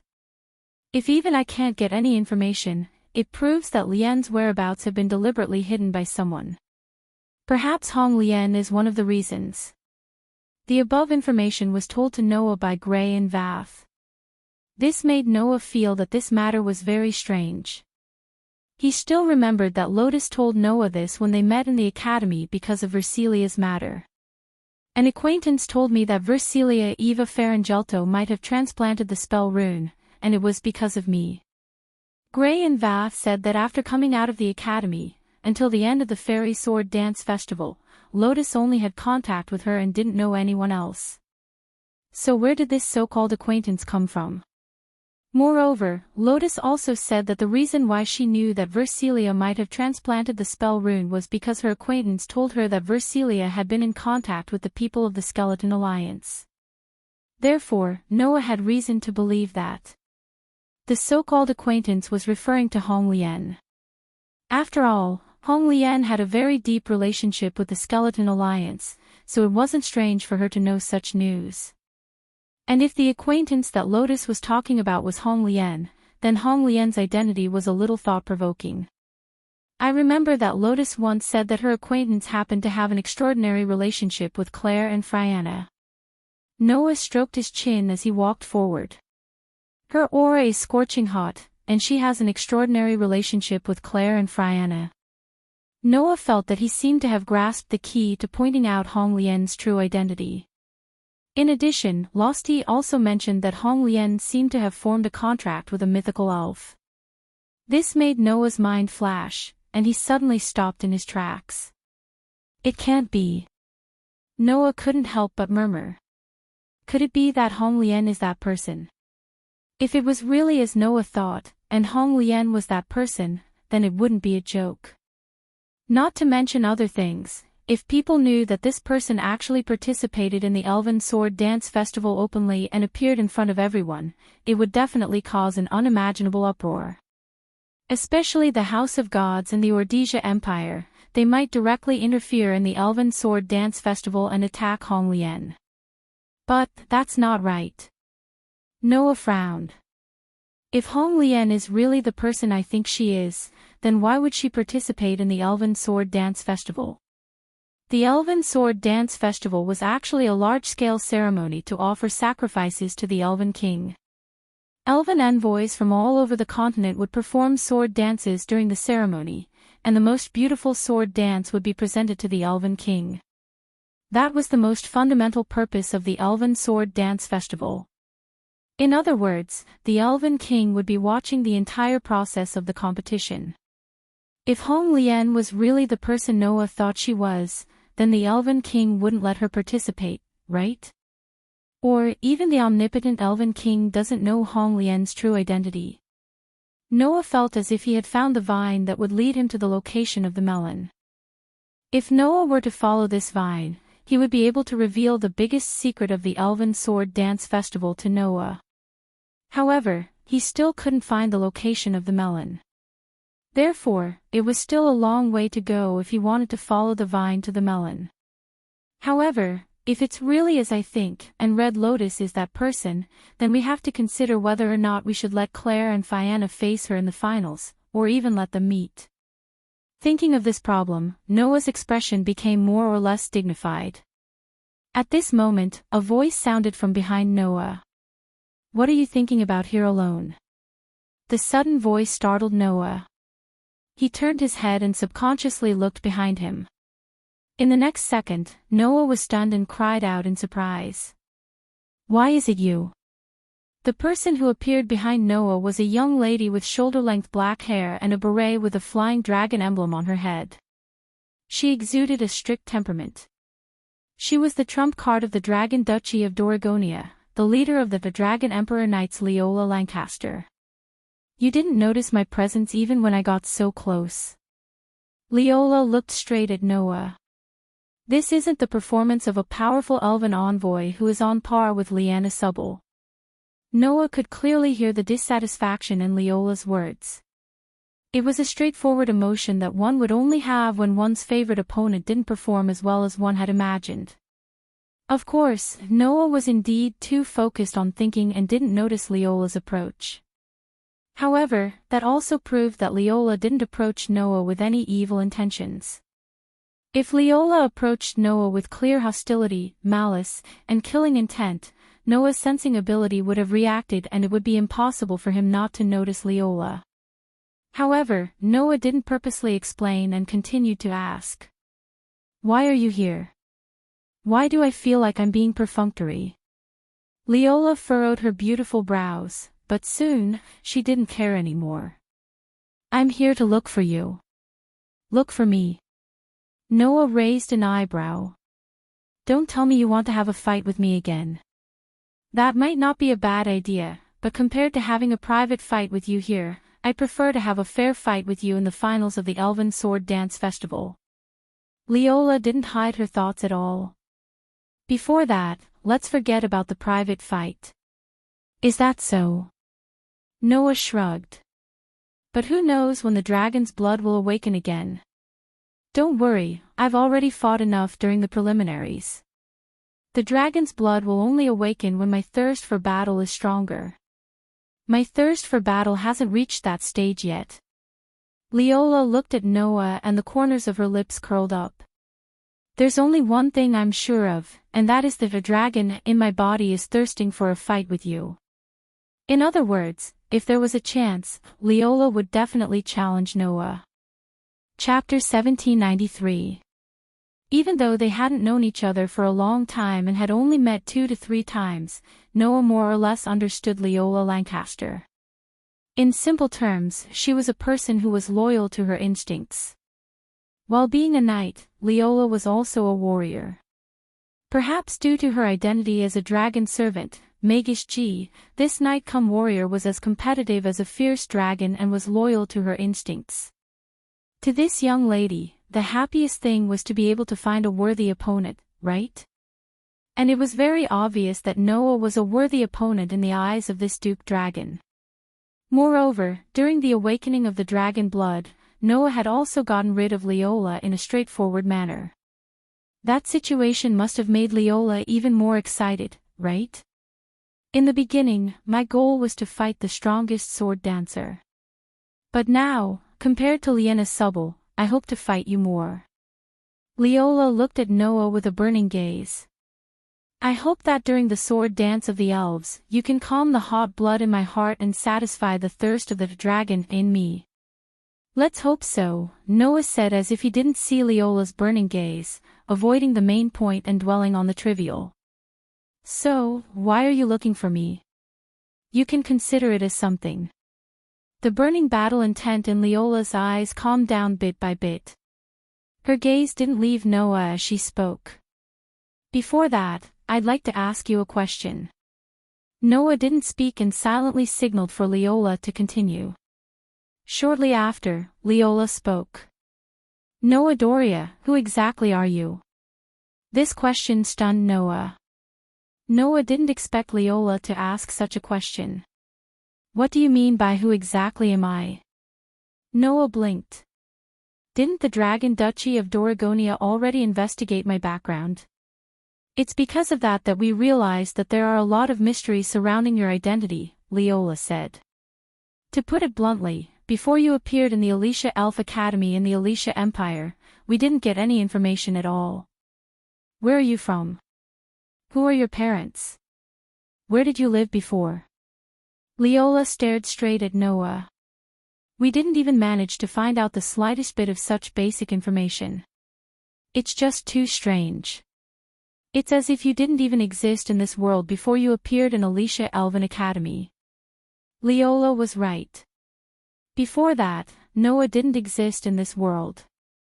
Therefore, no matter how hard the Dragon Duchy of Doragonia investigated, they couldn't find any information about him. I think it's not just the Dragon Duchy of Doragonia. The other countries who are investigating you are also puzzled by this strange phenomenon, right? Leola glanced at Noah. Although we suspected that the Alicia Empire might have deliberately concealed information about you and erased all traces of your past, if that's the case, they might as well erase all traces of you before the Elven Sword Dance. There's no reason for them to only erase traces of you before you entered the Alicia Elf Academy. And then? Noah did not deny or admit it, but asked this question. What are you trying to say? There's only one thing I want to say, Leola stared at Noah and said word by word. That is, whether or not you are an elven envoy of the Ordesian Empire. Oh. Noah seemed to have guessed the purpose of Leola's visit. He immediately smiled. If I say no, what are you going to do? It's simple. Leola shifted her gaze to Noah. Noah Doloa, join us, the Dragon Duchy of Doragonia. When these words came out of Leola's mouth, Noah thought to himself, as expected. At this point, Leola's intentions were clear. This girl was here to poach. To be able to fight on par with the strongest sword dancer, there's no doubt about how outstanding you are as an elven envoy, Leola said. We, the Dragon Duchy of Doragonia, have taken a liking to your abilities and talents. We believe that you are one of the most outstanding elven users on the continent. If we can use this ability of yours, it will greatly increase our influence. On top of that, you are the second male elven user in history. Therefore, your genes may even improve the quality of our elven users. That is what we believe. Gene. Noah was stunned. In other words, the Dragon Duchy of Doragonia wasn't only targeting Noah, but also his descendants. What's so strange about that? Leola said matter-of-factly. Elven envoys rely on maintaining outstanding bloodlines to pass down their legacies. It's not strange for our country to take a liking to your bloodline, right? In that case, it wasn't wrong either. The strength of shamans would continuously decline after the age of 25 and eventually lose their powers.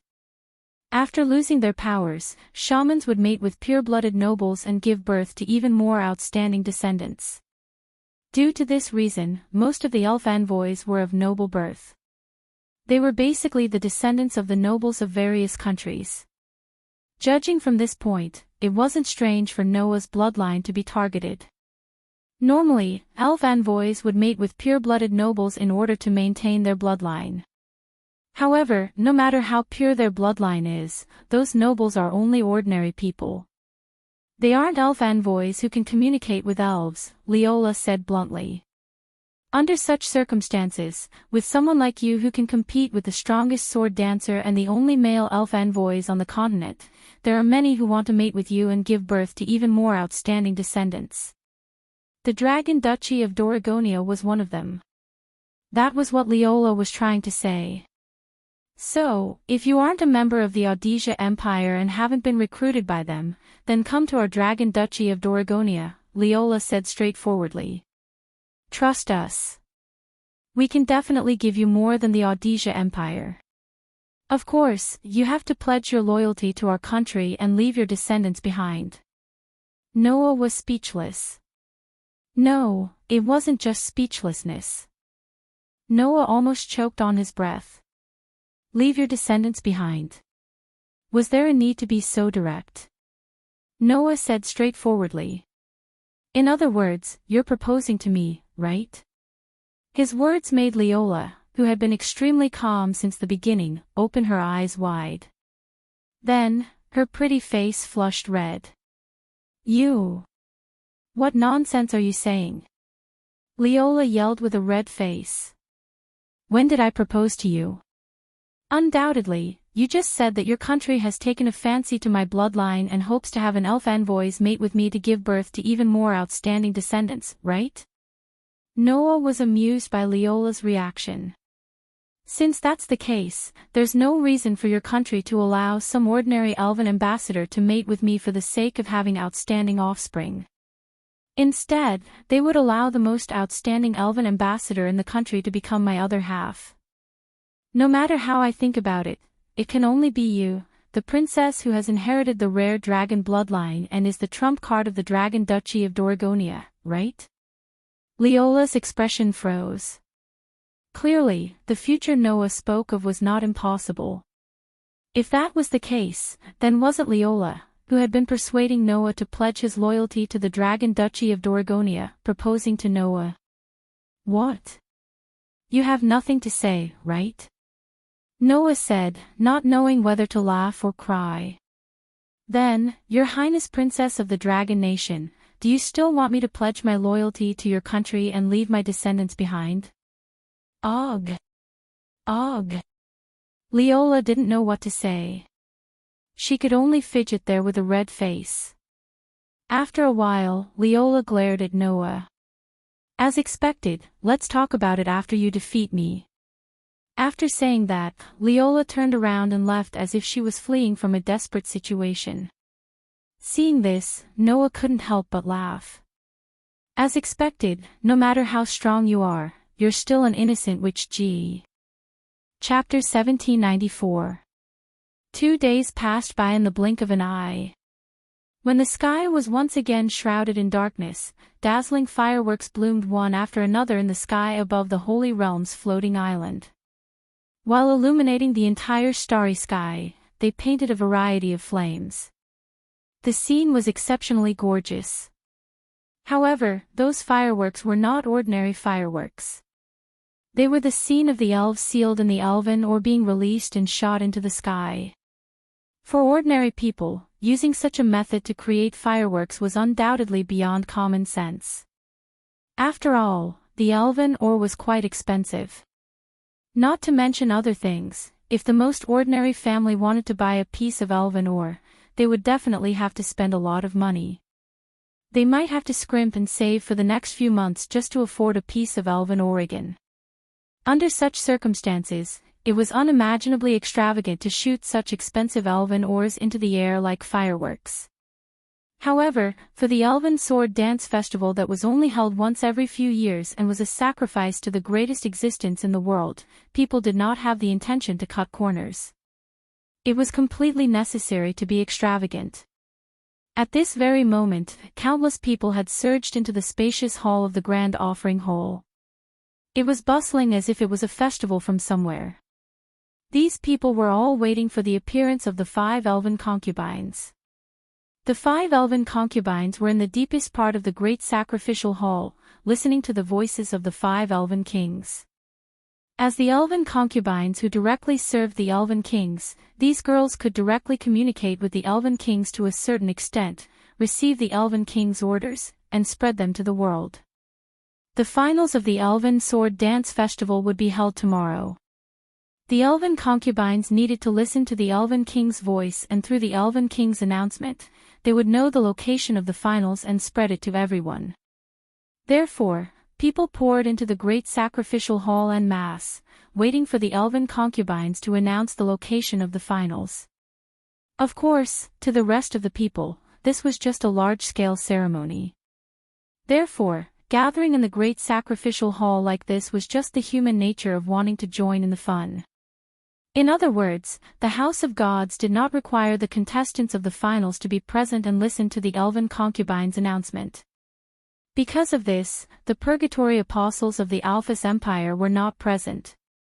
They only released their envoys to the great sacrificial hall, intending to learn the location of the finals through the elven concubine. Although that was the case, Lotus also came to the great sacrificial hall. No, Lotus did not directly enter the great sacrificial hall.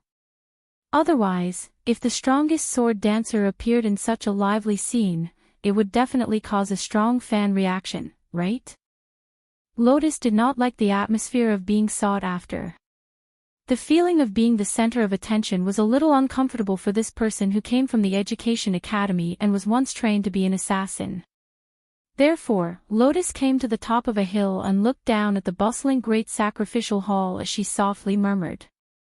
"Tomorrow is the finals." His voice had just sounded when another clear and pleasant voice, which was like a silver bell, rang out. "And the duel you desire will soon be realized, right?" Along with such a pleasant voice, pitch-black feathers suddenly fluttered down around Lotus. Amidst the feathers that filled the sky, Lustia quietly appeared. She raised her head and looked at Lotus's delicate figure as she stood in the wind. There was a trace of sorrow in her voice. "Have you really decided to fight that person? Didn't you already get the answer?" Lotus laughed bitterly. "What's the point in asking?" "Because it's not necessary at all." Lustia sighed. "You've perfectly inherited the Dark Elf King's power and have long become an unprecedented demon king. You don't even need to fear the 5 great elf kings. You can do whatever you want. Why are you so obsessed with that man?" "You're wrong, Lustia." Lotus shook her head, her voice was extremely cold. "Even if I don't persist, I can't do what I want to do.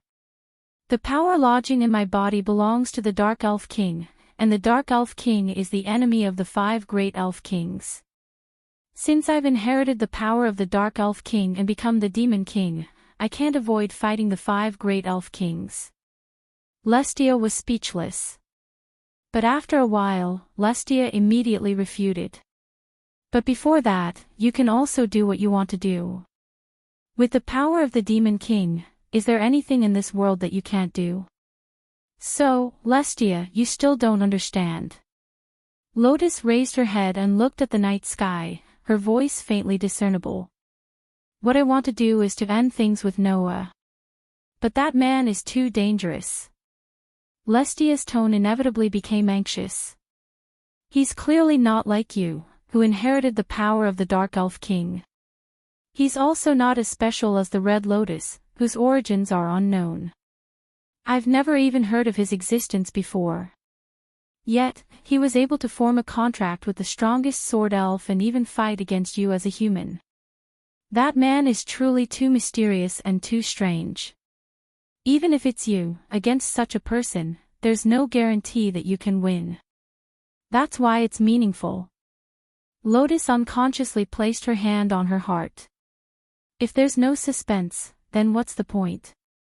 Lustia bit her lip when she saw that Lotus did not listen to her advice. A vexed expression appeared on her face. Unlike Lotus, who was obsessed with Noah, Lustia was only wary and hostile towards Noah. That was because Noah was too mysterious. It wasn't just in the aspect that Lustia had just mentioned. In other aspects, Noah was far too mysterious a person. The reason why Lotus could perfectly control the power of the Dark Elf King was because Noah's thing seemed to be lodged in her heart, and it played a role in controlling her. The Dark Elf King was afraid of the thing in Lotus' heart. Or rather, it had no resistance to the thing in Lotus' heart. That was why it was so obedient to Lotus' control. Since that thing belonged to Noah, it was enough to see how powerful he was. Frankly speaking, Lestia had always been very uneasy. If Lotus was defeated by Noah and the thing in her heart was taken away, the Dark Elf King's power would go berserk and turn into a ball of resentment. What would she do then? This uneasiness had always been buried deep in Lestia's heart and had become a source of pressure. If possible, Lestia really wanted to kill Noah behind Lotus' back. Unfortunately, Lestia knew that she could not do anything to Noah with her own strength. Since she could not do anything to Noah, nor could she persuade Lotus, Lestia was helpless. I really don't know what to say about you, Lestia complained. Who did you learn from when you refused to listen to advice? Lotus could not help but smile when she heard this. Then it can only be from you, right? Lestia. No matter what, Lestia had always been by Lotus' side when she was in the Education Institute. She taught Lotus all the emotions and beauty in the world and let Lotus know the truth of the world. If it wasn't for Celestia, Lotus would have become an emotionless tool that only existed for the sake of slaughter under the tutelage of the Education Institute.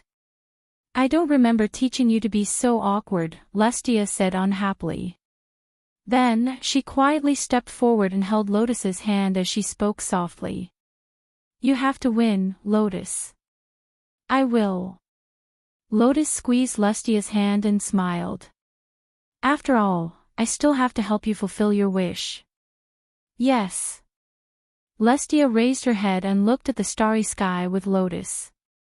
Fulfill the wish that couldn't be fulfilled 3 years ago. Yes. Lotus nodded heavily. This time, we will succeed in one fell swoop. Let's hope so, Lestia said with a smile. But Red Lotus' wish is different from ours. She might become our obstacle. You can't forget this. I know. Lotus's eyes twinkled.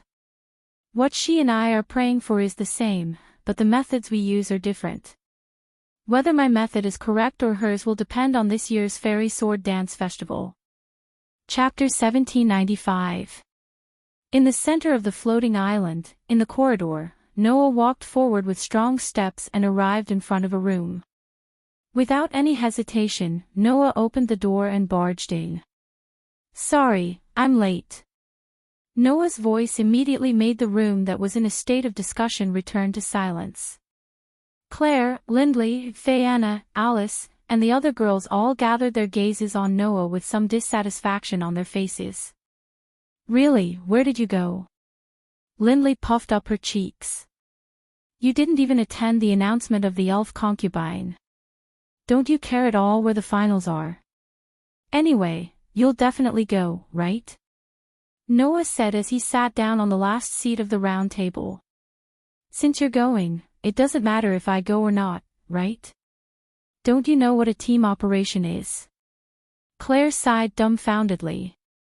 Come on, you're still the captain. Well, I have my own things to do. Noah shrugged. In order to better understand the opponent, I've been spending almost all my time in the sanctuary's library these 2 days. Since the last time he had some guesses about the identity of Red Lotus, Noah began to confirm his own guesses and did a lot of research for this. Therefore, in the past 2 days, the group of girls had been conserving their energy. Only Noah had been immersed in the library of the Holy Region and had been collecting information. The girls also knew about this matter. Therefore, when they heard Noah say this, the girls immediately calmed down. Then how's your investigation? Alice asked as if she was concerned. Is there a result? More or less. Noah scratched his cheek and glanced at Claire and Fayeanna. Seeing that the 2 girls were listening to him attentively, he smiled bitterly in his heart and changed the topic. So, has the location of the finals been announced? Yes. Fiona nodded. The location of the finals is the abandoned city of Megidor. Megidor. Noah frowned. After spending 2 days in the Sanctum's library, Noah had gained some understanding of the floating island. This so-called Megidor was originally called the Ivory City. It was not a famous place among the floating islands in the Sanctum. From its nickname, Abandoned City, it could be seen that it was a place that no one would ever mention. Noah had inadvertently found a record of it in a book. It was said that it was a city built by the elves of the elemental spirit world during the primordial era. However, that city was reduced to ruins in a war. That war was the Elven War. The 5 Elven Kings' Camp and the Dark Elven Kings' Camp had launched an unprecedented war, and the final battlefield was the abandoned city of Megidor. Because of that war, Megidor had been reduced to ruins, becoming a battlefield that had been abandoned for a long time. Why would the finals of the Elven Sword Dance Festival be held in such a place? Noah frowned. No matter what, the Elven Sword Dance Festival is a sacrificial ceremony. There's no reason to hold it in such a junkyard, right? We were just discussing this point. Fiona said with a troubled expression. But, in the end, we still couldn't come to a conclusion. That's true. Noah's frown slowly relaxed as he said this. Since you can't understand, then don't think about it. Anyway, what we have to do is the same. We have to win. That's right. Claire nodded her head heavily, her expression becoming more and more serious. But, the finals are a little different from the preliminaries. We have to discuss how we should act. The rest of the girls nodded as well. The finals of the Elven Sword Dance Festival was the same as the preliminaries. It was a battle for magic stones. The 4 teams that qualified for the finals would be randomly teleported to the battleground. They could move freely and try their best to obtain magic stones. In the end, the team that obtained the most magic stones would be the winner of the Elven Sword Dance Festival. The difference was that the finals would only last for 3 days. Moreover, the random teleportation this time wasn't based on the teams, but on the members of the team. In other words, even if they were Elven users of the same team, they would still be separated and randomly teleported to different places. After that, it would be up to each team to decide what to do. If we can find our teammates first and act together, it would definitely be more advantageous. Alice pointed out the main point. If we act alone, once we encounter an enemy, it is very likely that we will immediately enter a battle. That would be too dangerous. Yeah. Lindsley agreed, which was rare. I don't think that I can win against those ace-level opponents in a one-on-one battle. Although Claire, Lindsley, Fiona, and Alice were all outstanding Elven users, compared to those ace-level team leaders, they most likely had no chance of winning in a one-on-one battle. Not to mention Lotus, just the Dragon Duke Leola of the Dragon Duchy of Laguna and the Holy Knight Luminaris of the Holy Lucia Kingdom, let alone one-on-one, even if 2 or 3 of them worked together, they might not be able to win. They had to gather at least 2 people to have a chance of not losing against Leola and Luminaris. If they had the chance, they could definitely escape unscathed. As for Lotus, even if the 4 of them gathered together, they would only be serving themselves as fodder. Not to mention, Lotus, Leola, and Luminaris were only ace-level team leaders on the surface. In the Purgatory Apostles, other than Lotus, there were also extremely dangerous characters among the Elven users. For example, Red Lotus. For example, Muya. That little girl who could single-handedly control tactical military elves. If she had enough military elves to squander, her strength would definitely be on par with Leola and Luminaris. Therefore, this was a test of luck.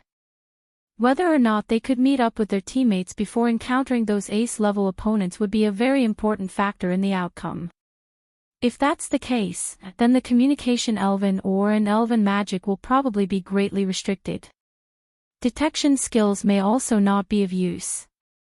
Otherwise, the organizers wouldn't have used this competition format. Noah curled his lips. It's completely up to luck here. Among us, the only one who doesn't have to worry about encountering enemies before meeting up with his teammates is you. Claire looked at Noah. If it's you, even if you encounter Lotus Asubble, you can still escape unscathed, right? After all, Noah is our team's ace-level team leader, Fianna said helplessly. Just like how we have to worry about encountering other teams' ace-level players before meeting up, the other teams will definitely worry about encountering our ace-level players, right? In other words, everyone's conditions are the same, Alice said. The rest will depend on luck. Luck? Lindsley said confidently. I've always had a lot of confidence in my luck. Although she said this, Lindsley's fingers were unconsciously curling her hair. Clearly, Lindsley was also very nervous. There are only 3 days, and the team members are all separated. That's different from the preliminaries. It's impossible to siege a stronghold or something like that. Noah looked pensive. After a while, Noah suddenly smiled. Good. Noah clapped his hands. The course of action has been decided. All the girls' expressions brightened. However, when Noah told all the girls about the team's course of action, they were all stunned. Really? Claire couldn't help but ask. Isn't that too dangerous? It's too ostentatious. Even Fianna was nervous. Is there really no problem? Who knows? Noah said very irresponsibly. If we don't try, who knows if it will work or not? The girls looked at each other. In the end, they could only nod. Although it was very reckless, they had to admit. If Noah's plan succeeded, the situation would become very advantageous to them. Chapter 1796. Just like that, the day of the finals arrived. In the room, Noah put on the Alicia Elven Academy uniform. After he was done, he reached out and picked up the 2 small swords on the bedside. Looking at the 2 small swords in his hands, especially the silver one, Noah muttered in his heart. Still can't pull himself together. Although Aster would still respond to Noah when he needed to use the elven device, during this time, Aster did not appear in his human form. Even when Noah used the contract to communicate with Aster, although Aster responded, his voice was very weak. It was obvious that Aster's condition was not good. There was only one reason for this state to appear. That was the existence of Red Lotus. As expected, Aster is still very concerned about the aura of the Saintess that appeared on Red Lotus. The aura of his dead master appeared once again. It was not because of such a simple reason that Aster's condition was so bad. If it was only because he felt the aura of his dead master, then Aster would not have such a strong reaction. After all, no matter what, Aster was already Noah's contract spirit and not the Saintess of Salvation's contract spirit.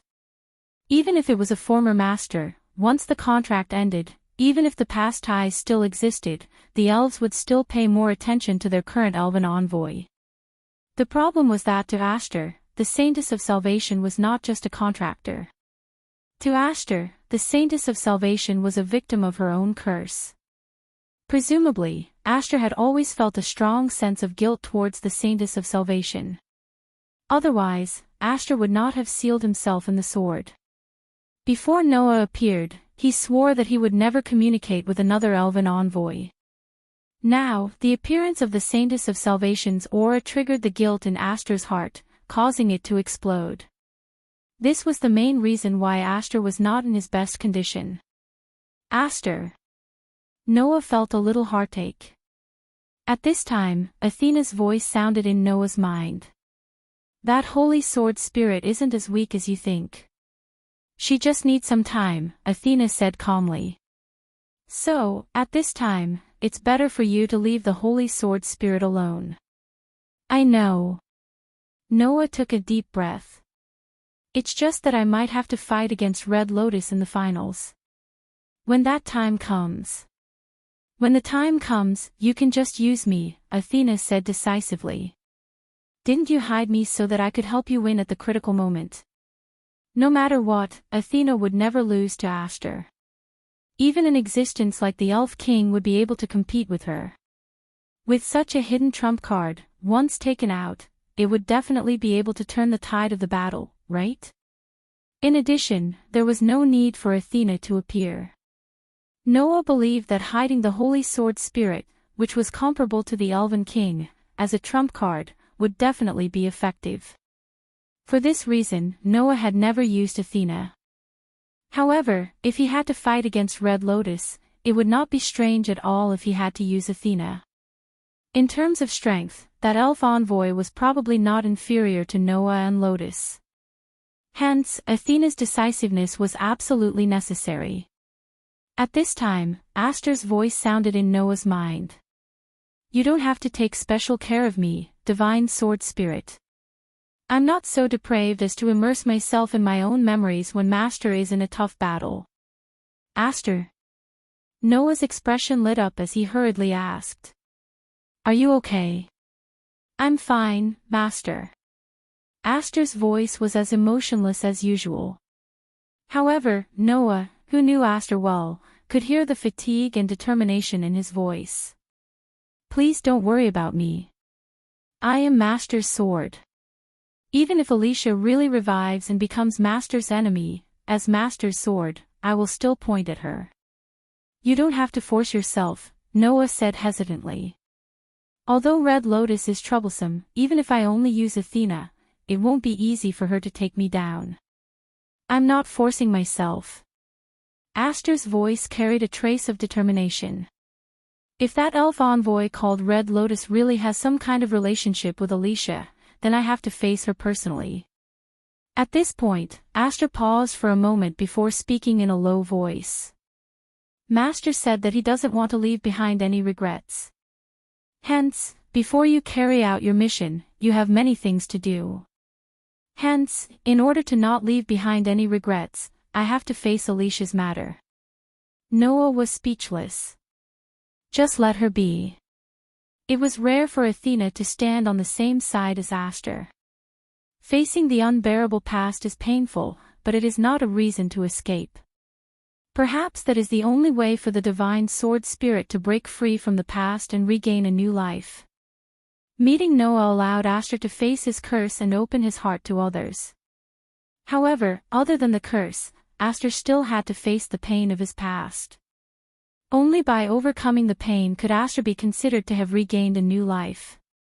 In order to not leave behind any regrets, he wholeheartedly followed Noah and faced life and death with Noah. Perhaps Red Lotus was the last obstacle Aster had to face. Tightly grasping the silver dagger, Noah nodded heavily. After coming out of the room, Noah met up with Claire, Linley, Fayeanna, Alice, and the other girls. Apart from the girls, Milea, Carol, and even Mira were present. I will cheer for you. Milea hugged Linsley tightly. Big sister, you have to save big sister Yusha. I know. Linsley gently stroked her sister's head. Leave it to me. Mississippi, Carol hugged Linsley as well. I will cheer for you too. You have to do your best too, Carol, Linsley said worriedly. When I'm not here, you have to eat on time. Don't starve until I come back just because you don't know how to cook. Whoa. Carol nodded repeatedly. I will, Mississippi. The originally touching scene became a bit strange for some reason. At the very least, Claire, Viviana, and Alice looked as if they wanted to say something, but couldn't. Just as Noah didn't know whether to laugh or cry, the corner of his clothes was pulled. Noah, you have to do your best too. Mira looked straight at Noah, her heterochromatic eyes shaking slightly. I believe you will definitely win. Don't worry. Noah reached out and patted Myra's head. It won't be that easy to beat me. After everyone said their goodbyes, a witch from the god parliament knocked on the door. She stood outside and bowed to everyone. Everyone, it's time. Please bring your items within the stipulated weight and follow me to the door that will teleport you to the final venue. Everyone glanced at each other and nodded. Because the location this time was special and it was a random individual teleportation, the magic array that would teleport the contestants to the final venue wasn't in the Great Sacrificial Hall, but in the 4 holy halls scattered around the city tower. Under the guidance of which G, Noah, and the others came to a holy hall that looked like an ancestral hall. Inside the holy hall, a total of 5 magic arrays were emitting a faint light. Please enter the teleportation door. It will teleport you to the location of the finals. Which G, who was leading the way, bowed to everyone. I wish you all the best. Claire, Linsley, Diana, Alice, and the other girls looked at each other, then their gazes all converged on Noah. Under the gazes of the girls, Noah smiled and nodded. Immediately after, the group of people lifted their feet at the same time and stepped into the glowing magic array. Clank! The bright light enveloped everyone. In the next second, the group turned into light particles and merged into the magic array, disappearing on the spot. The final of the Elven Sword Dance Festival began. Chapter 1797. Before Noah opened his eyes again, his sharp senses allowed Noah to sense that something was wrong. At this moment, within the range of Noah's senses, everything seemed to have lost its vitality and was filled with an aura of death. Noah opened his eyes. The scene in front of him was an extremely vast and huge city. It was not an ordinary city, but was filled with the traces of time, as if it had been abandoned for a long time. The sky was dark gray without any light. Around him were buildings made of huge stones, which looked like sacrificial halls. The rubble was piled up like a mountain. The ground seemed to have weathered and was full of cracks. This abandoned city was located in a sea of trees filled with strangely shaped trees, as if it had existed since the birth of the world, and was filled with an ancient aura. However, in that aura, there was not a trace of vitality. In the world of the elemental spirits, elves should be everywhere and exist in all kinds of environments. However, in this abandoned city, Noah did not sense any elves' aura. No wonder this place is called an abandoned city. Even elves have given up living in this place. This was a very inconceivable thing. It should be known that even if it was an abandoned place, logically speaking, there should still be elves. For example, in swamps, elves with poison attributes like to live there. For example, in deserted deserts, elves with fire attributes and a preference for hot and dry environments would also live there. In the world of the elemental spirits, there were so many types of elves that they could be found everywhere. It was absolutely inconceivable that there wasn't a single sprite in existence. However, we can't rule out the possibility that elves that only appear at night live here. Thinking about this, Noah patted his cheeks. Now is not the time for archaeology. Let's start implementing the action plan that we set yesterday. After that, Noah raised his hand high up in the air towards the gloomy sky. A surge of magical power suddenly rose from Noah's body, turning into a gust of wind that swept the surroundings, and raised the sand in the sky. Like a whirlpool, with Noah as the center, it kept spinning. Clang! An extremely complicated and mysterious geometric magic array suddenly rose from Noah's hand and flashed in front of the palm facing the sky, emitting a faint light. The surge of magical power from Noah's body suddenly turned into a stream of air and poured into the magic array. Suddenly, under the infusion of a huge amount of magical power, the complicated and mysterious geometric magic array expanded little by little, and finally expanded to a diameter of tens of meters. This should be enough, right? Noah muttered and then suddenly chanted. Cast! The huge magic array that was spinning suddenly came to a halt. In the next moment, a huge beam of light shot up into the sky and shot towards the sky. Amidst the violent tremors in the atmosphere, the dark gray clouds in the sky were dispersed and lit up the entire gloomy abandoned city. During the Elven Sword Dance ritual, Noah did not use the magic cannon except for the unfriendly greeting with the elven envoys of the Purgatory Apostles at the beginning. After all, in the world of the elemental elves, the elven envoys could turn the elven magical equipment and elven magic into pure divine aura to cause mental damage to the opponent and not directly hurt the opponent's body. However, Noah's magic cannon was not in this category. It was not the elven magic cannon, and once it was used, it would only cause physical damage. Therefore, Noah did not use the magic cannon during the elven sword dance ritual. In the finals, the magic cannon would probably not be used, right? However, at this moment, Noah needed to use the magic cannon to do something. That was to point out the direction for his companions. At this moment, the huge magic light beam that shot up into the sky attracted the attention of all the elven envoys that were teleported to the ancient capital. Is it there? In front of a dilapidated building, Alice looked at the huge magic light beam that shot up into the sky. She held the elven magical equipment in her hand and rushed in a certain direction. That guy actually managed to accomplish such an exaggerated feat in an abandoned alley. Claire also rushed in a certain direction with the flame whip in her hand. Among everyone, I am the weakest. I have to hurry and meet up with my companions. In the path surrounded by the shade of trees, Fianna looked nervous and serious as she jogged forward. If one observed carefully, they would discover that the three girls were all rushing in the same direction. That was the course of action set by Noah. After being teleported to the abandoned city, Noah would directly release the most eye-catching spell in the sky to ensure that everyone could see it. At that time, everyone would rush 200 meters north in that direction.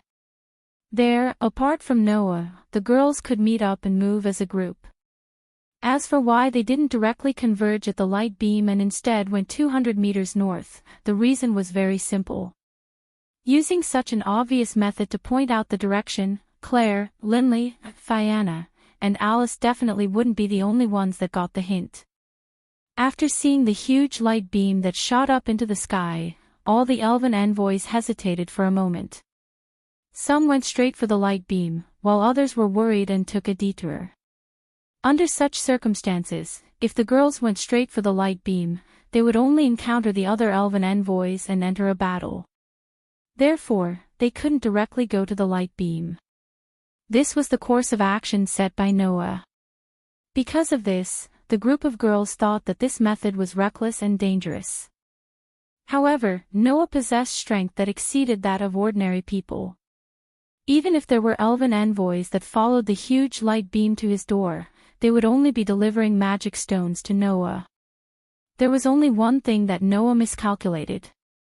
That was, not everyone was able to see the gigantic magic light pillar that connected the heavens and the earth. In an underground maze, Linley blankly looked at the stone walls and the intricate paths in all directions. After a while, she let out a sorrowful cry. Where is this? Wang, as the sound of air vibrations became weaker and weaker, the huge magic light beam that shot up into the sky started to dim little by little. Finally, it turned into a ray of light and disappeared in the air. At the same time, that huge magic array with geometrical patterns also slowly shrunk until it disappeared. Phew, Noah let out a sigh of relief and murmured. There shouldn't be any problems for the time being, right? At this time, the elven envoys and the team should have rushed to the designated location to converge. And the elven envoys and the other teams would definitely be rushing over here. In the plan, Noah was the only one who didn't need to rush to the rendezvous. This was because Noah could stay here and wait for others to deliver magic stones to him. However, there should be a lot of people who are worried that this is a trap. It's impossible for too many people to come here directly. Noah muttered to himself. Except for a limited number of people. As soon as this sentence came out of Noah's mouth, the sound of wings flapping in the air sounded in midair. Noah raised his head and looked at the sky. There, a giant dragon with a pitch-black luster flew over and stopped in front of Noah. It seems that my luck is very good. Accompanied by such a voice, the Dragon Duchess of the Dragon Duchy of Doragonia stared at Noah with a burning battle intent in her eyes. This is also the Dragon King's blessing, right? Is that so? Noah smiled indifferently. Are you sure your luck isn't the worst? If the bad luck you're talking about is encountering you. A rather heroic smile appeared on Leola's delicate and cute face. Sorry, I think my luck is really good. As soon as he said that, the huge black dragon flying in midair immediately opened its ferocious dragon mouth, and surging black flames suddenly surged within. In the next instant, the pitch-black flames turned into a flame breath that fell from the sky. Like a burning meteorite, it shot toward Noah. Chapter 1798. Gloomy and cold air pervaded the ancient abandoned capital, covering every corner of the ruins of this former battlefield. In front of a dilapidated wall, Claire scuttled out from the shadows. While vigilant of her surroundings, she began to look around. Everyone's not here yet. She immediately received a response as soon as she finished speaking. No, I'm already here.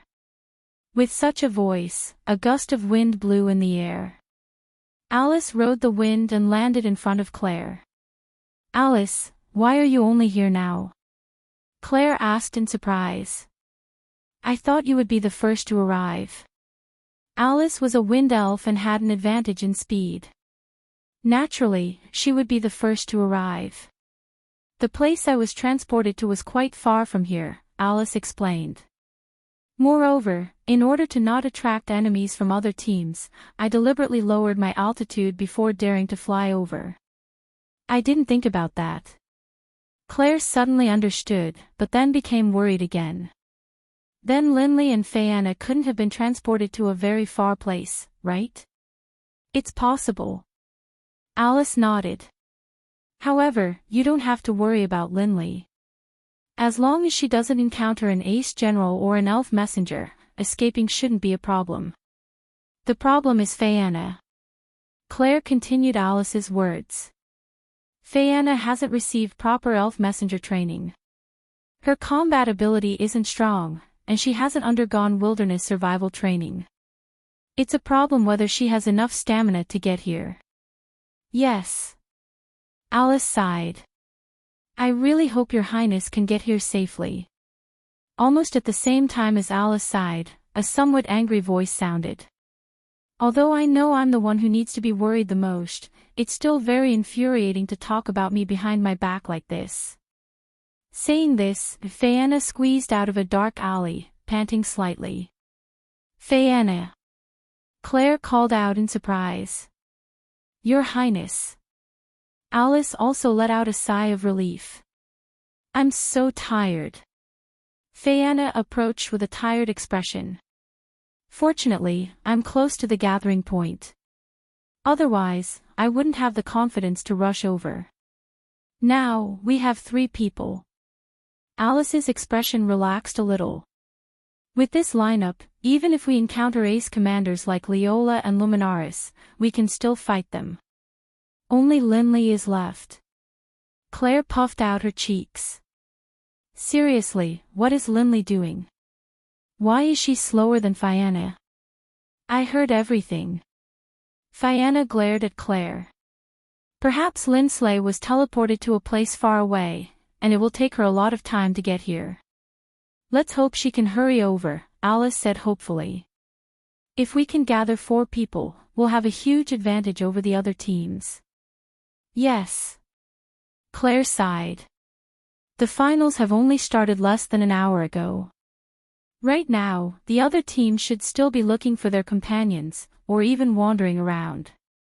If we can gather 4 people in advance, then other than Liena Subble, no matter who we encounter, we will be able to fight. Unfortunately, Claire didn't know that apart from Lotus, there was also the unfathomable Red Lotus in this Elven Sword Dance Festival. Against Red Lotus, even if Claire's party of 4 gathered, they would still be defeated, right? Let's wait here for Linley. Alice turned her head and looked in a direction. I wonder how Noah is doing. Claire and Fayanna also turned their heads and looked in that direction. In Noah's plan of action, he was the only one who could act freely.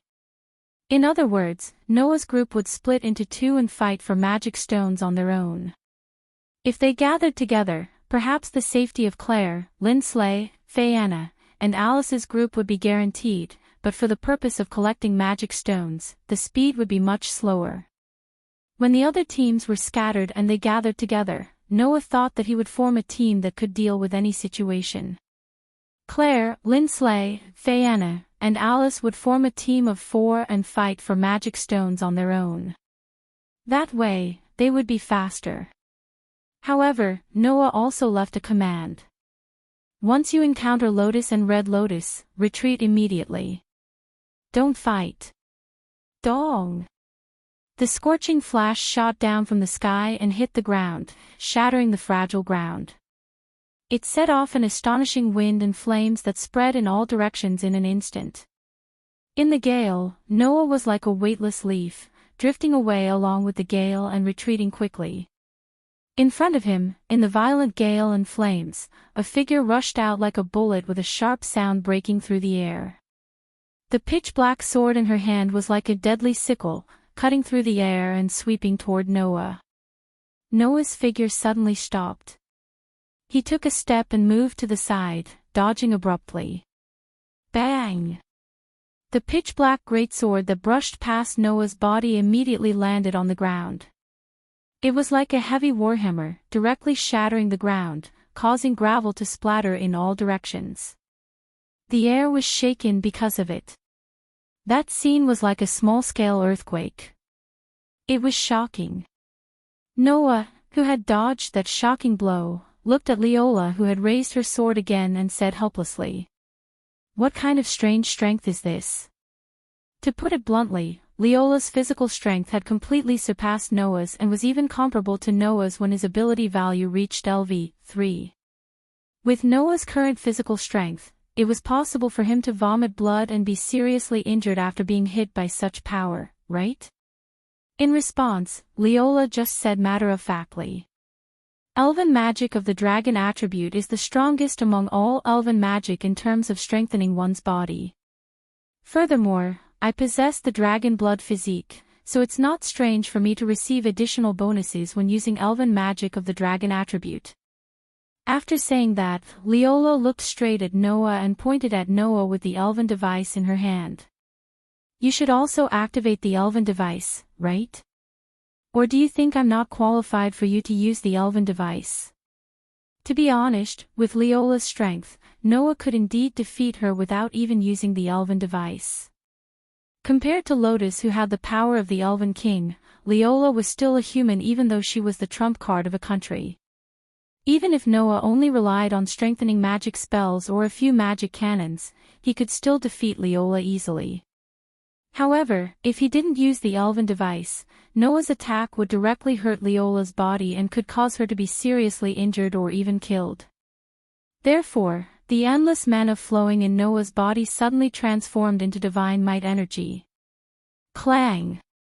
In a dazzling flash, the silver holy sword appeared in Noah's hand like a dazzling aurora.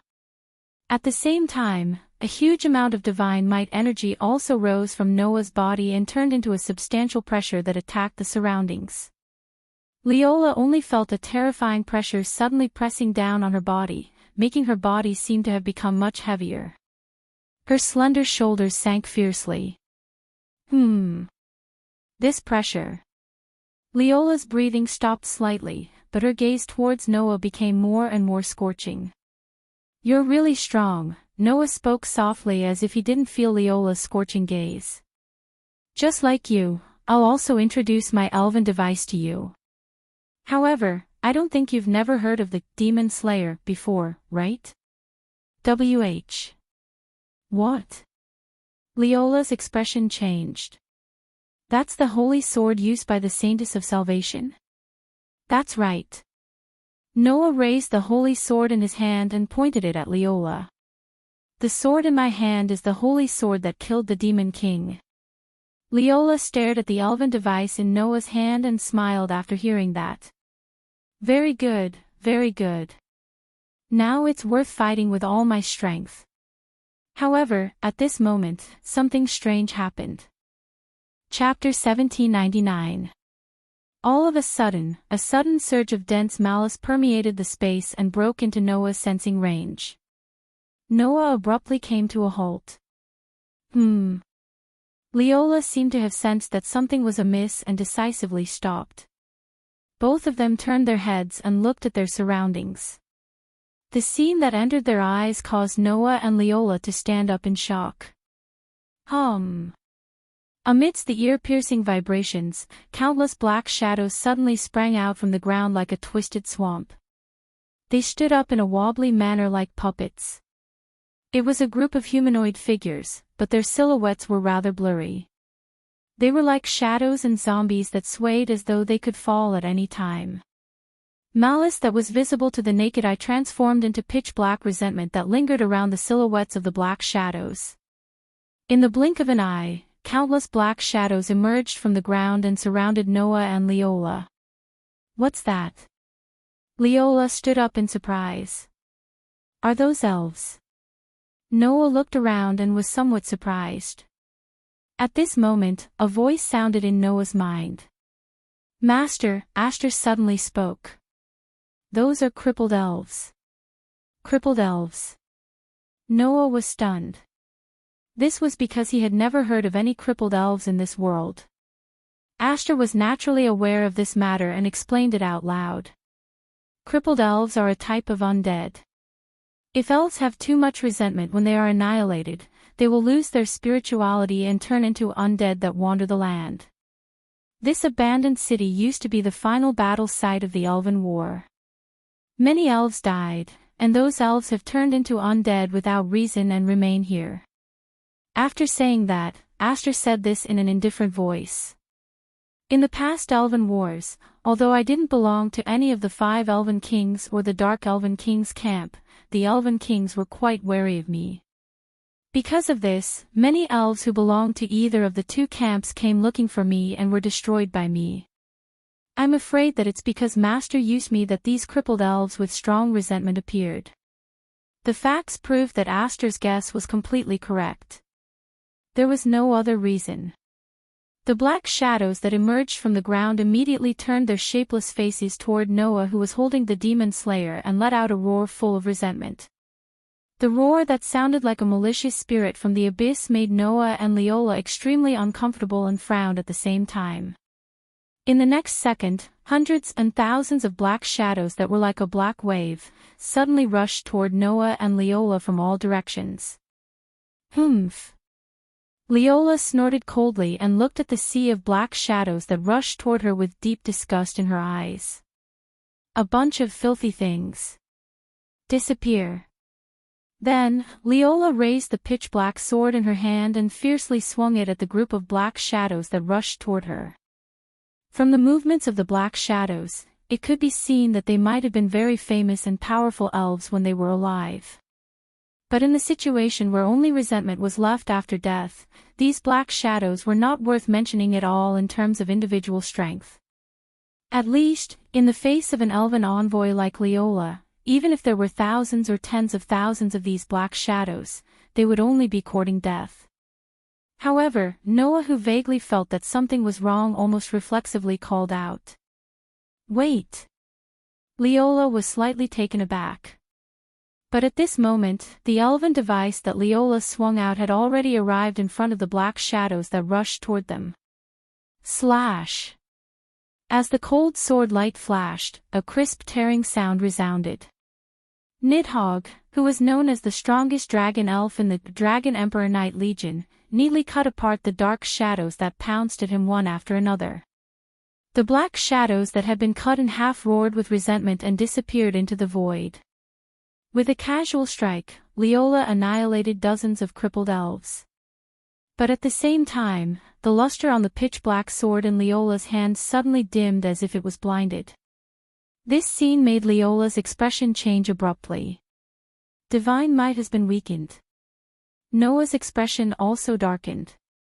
I knew it wasn't that simple. Those so-called crippled elves had the ability to weaken divine might. No, it couldn't be called an ability. It should be said that as long as one came into contact with those black shadows, one's body would more or less be stained with filth. Witch-Ji had to maintain a pure body and mind at all times in order to unleash her power. If the elven magic device was stained with filth, then its divine might would naturally be weakened. Noah had reason to believe that. If they were swallowed by the black shadows, then other than him who had endless divine might and wasn't afraid of being weakened, Leola and Aster's divine might would be plundered clean. Therefore, even Noah had to be careful not to let the demon slayer touch those black shadows that were filled with resentment. But apart from that, there's nothing else to pay attention to. Looking at the large number of black shadows that rushed toward him like a tide, Noah calmly raised his hand and pointed forward. Besides, I don't have to be merciful when dealing with existences like you. A complicated magic array with geometric patterns appeared in front of Noah's palm. Inside, a huge amount of magic power gathered. Boom! Like a flash of light, the beam of magic power exploded in the tide of pitch-black shadows that blotted out the sky and earth, turning into an astonishing impact and fire wave that suddenly shook and expanded, covering the shadows that were roaring and pouncing in one direction. Instantly, those black shadows were annihilated by the explosion of light and wave of fire, not leaving a single trace behind. It was as if they never existed in the first place, disappearing without a trace. On the other side, Leola seemed to be wary of those black shadows and didn't dare to touch them anymore. She suddenly threw the pitch-black greatsword in her hand into the air. The pitch-black greatsword emitted a dazzling radiance and gradually turned into a pitch-black dragon within the radiance. It roared towards the sky and spat out a scorching flame breath towards the large number of black figures below that were like waves. Boom! There was another shocking explosion. The flames spread out like a storm, incinerating the black shadows one by one. In the two shocking explosions, the ground unknowingly cracked open. Just as Noah and Leola were preparing to annihilate all the crippled elves around them in one fell swoop, the ground couldn't withstand the continuous bombardment and suddenly burst open. Caught off guard, Noah and Leola fell into a bottomless pit under the collapse of the ground. The shattered ground lifted up countless rocks and debris. Immediately, like a great earthquake, the bottomless pit was buried. After an unknown amount of time, the tremors on the ground began to stop. The bottomless pit was also completely buried by the gravel and debris, without a single gap. A sea of black figures surrounded the crater that was filled with gravel and debris. They were like puppets that had lost control, swaying on the spot. From time to time, they would let out roars of resentment, causing the atmosphere to be extremely horrifying. After a while, many elves who had arrived at the scene saw this scene. After a while, their expressions changed for a while, they silently chose to retreat. The first scene of the finals of the Elven Sword Dance Festival ended like this. Bang!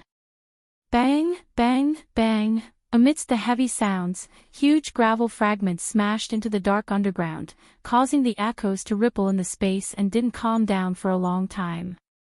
In the bottomless pit, Noah and Leola were both suspended in mid-air, looking at the ground that was completely buried by gravel and debris with deeply furrowed brows.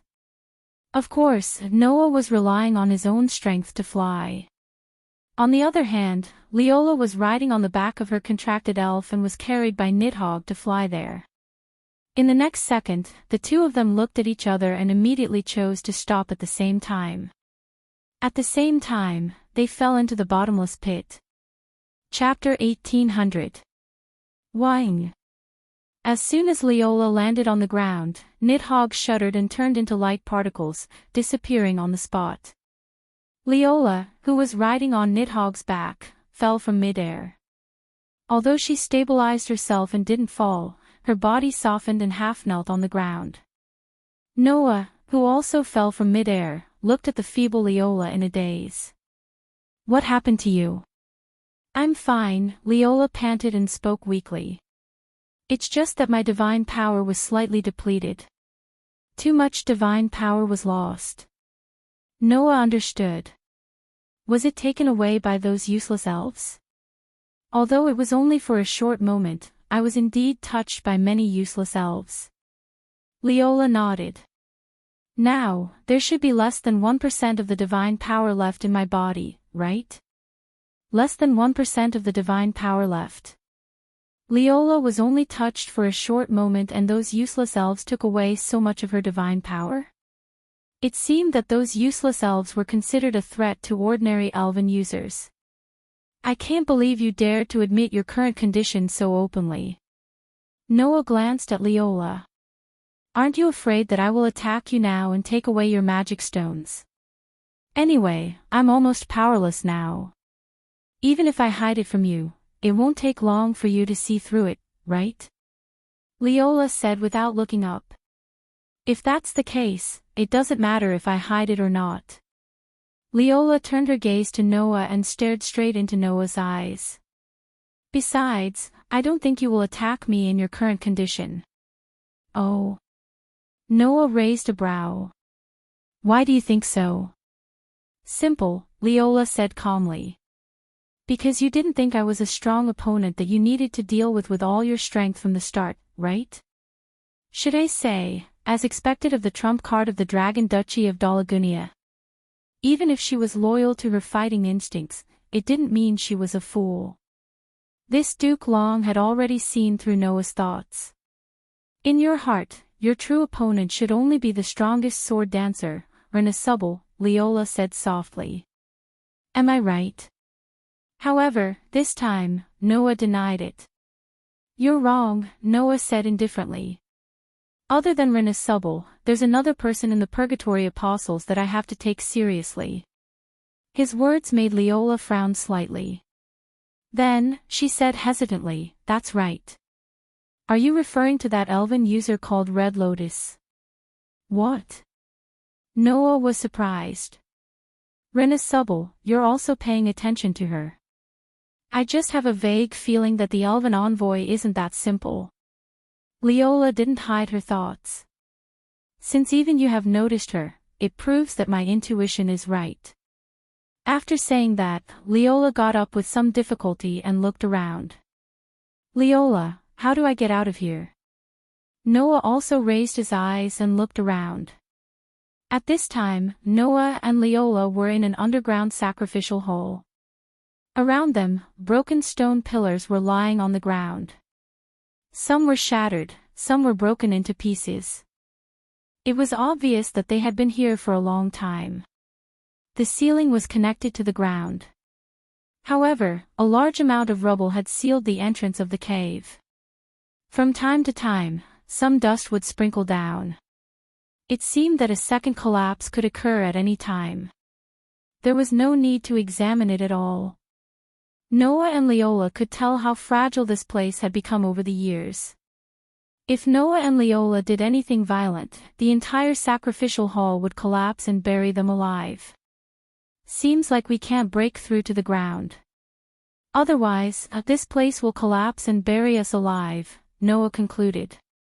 By then, even if we don't die, it will only make the situation worse.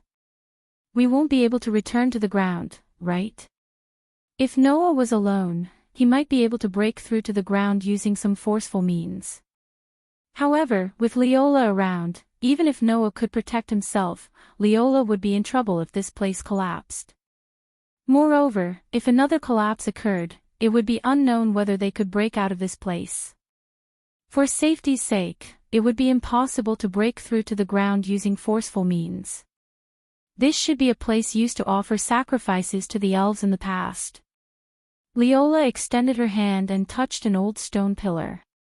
Considering that this place was built by the elves during the Elven War, it might be a place used to hold some rituals. Therefore, there should be an entrance to the surface. In other words, we can only look for the entrance to the surface since we can't break through to the surface forcefully. Noah looked around. But we didn't see any passageways from here, right? This underground sacrificial hall was a cube-like space with walls in all directions. There weren't any passageways or doors. In other words, this was a completely sealed space.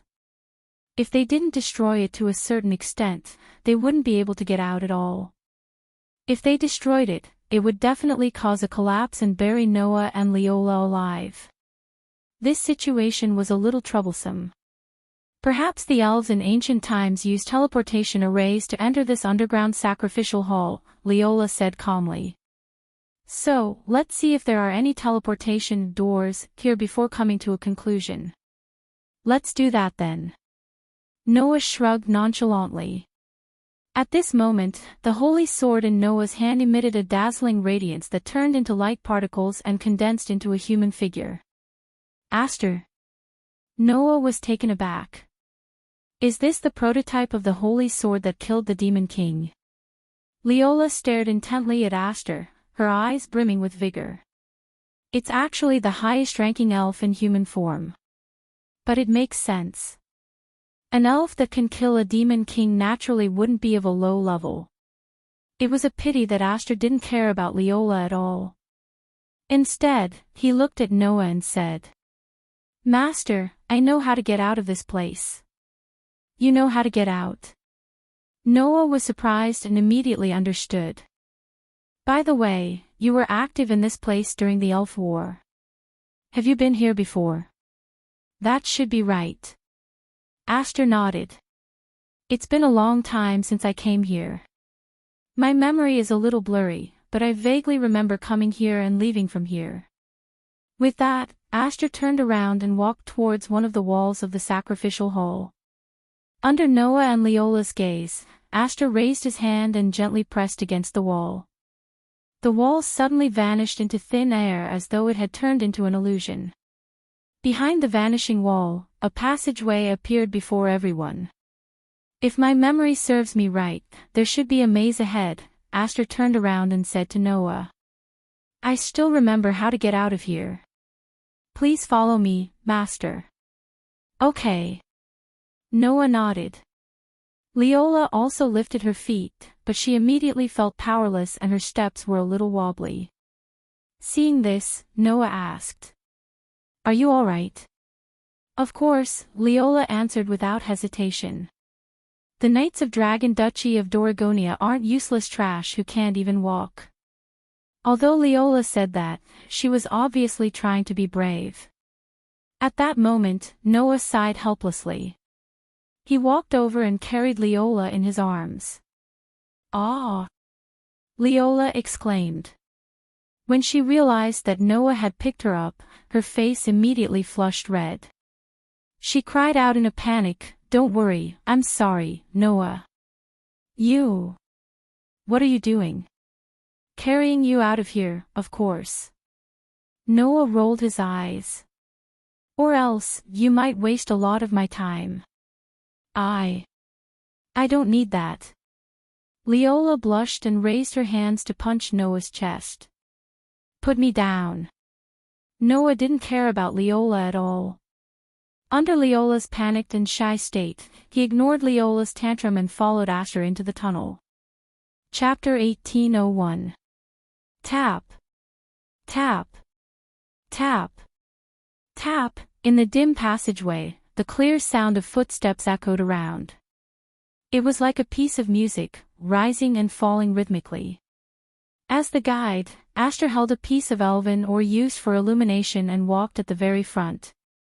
Noah, on the other hand, carried Leola and followed behind Aster, walking forward as well. Leola seemed to have stopped making a ruckus, but her pretty face was red as she curled up in Noah's arms. She muttered in disbelief as if she felt humiliated. I didn't expect that one day, I would be taken care of by my opponent, and it's a man. Is there something wrong with your sentence? Noah was speechless. It's because he's a man that he should take care of a woman, right? Are there no gentlemanly men in the Dragon Duchy of Doragonia? How would I know? Leola glared at Noah in embarrassment. Her face was still red. I've never been so close to a man before. Well, you're a Magus maiden who has to maintain a pure body and mind. I can understand that, Noah said hesitantly. But I'm worried about you Magus maidens when you get married in the future. Then, that kind of thing. Leola didn't seem to have thought about this question. After a moment of silence, she said so. Of course it'll be arranged by the country, right? Yeah. Noah narrowed his eyes. So, if I really go to the Dragon Duchy of Doragonia, you'll really marry me? Marry? Leola's mind started to wander. Her face was so red that it looked like it was boiling. Under the shame and anger, Leola struggled and kicked up a fuss again. She even started to speak incoherently. Who wants to marry a man? You're not going to marry a man. Noah was stunned. Do you want to marry a woman? Leola's tone was stifled. It was unknown if she felt embarrassed or if she had simply given up on herself, but she didn't know what to say. Can't I? I really don't know if it will work. Noah had the urge to cover his face. At least, I've never seen anyone do that around me. Just because others can't do it doesn't mean that I can't. She then realized that her words were too fake, and her face turned redder and redder. In short, put me down first. Fine. Noah rolled his eyes. You should have recovered some of your divine might. At the very least, you should have no problem walking, right? After saying that, Noah put Leola down. The moment her heels touched the ground, Leola immediately jumped away and distanced herself from Noah. She clutched her heart and panted heavily. My heart is beating so fast. Is this what happens when you get too close to a man? Noah waved his hand as though he didn't hear Leola's grumbling. He continued walking forward as he waved his hand. All right, hurry up and keep up. Don't blame me if you lose me. Ugh. Leola frowned. I feel like I can't let it go. Undoubtedly, I'm here to have a showdown with you. Despite saying that, Leola still obediently followed behind Noah and Aster. As the princess of the Dragon Dukedom of Drago Laguna, it wasn't that Leola didn't have any self-respect. However, her self-respect wasn't so strong that she felt that it was shameful to work together with her enemy. Leola only wanted to have a showdown with Noah when she was in perfect condition. Therefore, Leola wouldn't reject Noah's help because of her pride. At this moment, Aster, who was leading the way, suddenly stopped in his tracks. Noah and Leola also stopped and looked at Aster in confusion. In the next second, Noah's expression changed. He understood why Aster suddenly stopped. It was because there was a faint sound of footsteps in front of them. Leola seemed to have heard the footsteps as well, and her expression became serious. Woof! In front of them, a sound like a dog barking was heard. Noah's sharp senses allowed him to detect a familiar presence. Almost at the same time, in front of them, a voice full of caution and nervousness entered the ears of Noah, Aster, and Leola. Who's the person in front? Noah and Leola could feel that the owner of the voice seemed to have started to gather divine might energy. Therefore, Leola immediately put up her guard. Noah, on the other hand, quickly spoke. Is it you? Linsley. Amidst the surprised voice, the gathering divine might energy suddenly stopped. Immediately, in front of them in the dark tunnel, the sound of quick footsteps could be heard. Not long after, a girl with luxurious light golden hair that reached her waist and a white wolf beside her ran over. She looked at Noah with eyes full of surprise. Noah! It was Linsley. The white wolf was Linsley's contracted spirit, the magical ice spirit Fenrir. The barking sound just now was made by Fenrir. It's really you, Linsley. Noah was very surprised. Why are you here? I want to know too. Linsley ran over with a face full of tears. When the competition started and I opened my eyes, I was already here. This is a maze. Not only can I not get out, but I can't even see the signal you sent. There's no way to carry out the plan you set. From Linsley's teary look, it could be seen that this girl was very anxious to get out after being teleported here. Even Fenrir whimpered in front of Aster as if it had been wronged. Aster, who was more or less indifferent to other humans, was not so repulsed by elves. He directly reached out and patted Fenrir's head, making Fenrir let out a sound of comfort. Undoubtedly, it was an alpha wolf, but it acted like a dog. Even the sound just now sounded like a dog barking. It really made people speechless. Meeting a companion in an unexpected place made Noah's heart heave a sigh of relief. If he had not accidentally barged into this place, it was likely that Lindsley would have been wandering in this underground maze until the end of the competition. Only Leola calmly analyzed the situation in front of her. To be able to meet a companion in this situation, it seems like luck is on your side. Lindsley only noticed Leola's presence when she spoke. Looking at Leola, who was following behind Noah, Lindley cried out in surprise. Why would the Dragon Duchess of Dragon Dukedom of Dragonia appear here? Since you and Noah Dole can appear here, why can't I appear here? Leola frowned. Besides, the chances of meeting each other in a place like this are extremely low to begin with. You should be asking why Noah Dole is here, right? That kind of thing, there will be plenty of time to ask in the future. Lindsley looked at Noah and Leola suspiciously. What should be more surprising is why the two of you are moving together, right? It's a long story. Noah sighed. I can only say that man proposes but God disposes. It's one thing to fall into this underground maze, but I didn't think that even you would be transported here. I wonder if Claire, Lindley, and Alice would also be transported to a place where we can't see the signal. What a mistake. To me, this situation is also a miscalculation. Leola said regretfully. Originally, I should be having an intense sword dance with you. Is this the so-called, the road to happiness is strewn with setbacks? Looking at Leola's regretful expression, Lindsley puffed up her cheeks and combed her hair, speaking in a dignified manner. Although I don't know what is going on, Your Excellency Duke Long, let me make it clear to you first. Noah is my roommate and companion, you are not allowed to have any ideas about him. Oh. You can't pretend you didn't hear that. Leola's gaze towards Lindsley became sharp. In other words, if I want to fulfill my wish, I have to go through you first, right? Wish? Lindsley was startled and immediately said. In any case, I won't allow you to take away what belongs to me. Interesting. Leola smiled coldly. I accept your challenge, Ice Spirit Envoy. Immediately, Lindsley and Leola looked at each other with intense sparks bursting out of their eyes. Noah really wanted to tell these two girls. Their conversation was not even on the same channel. Chapter 1802.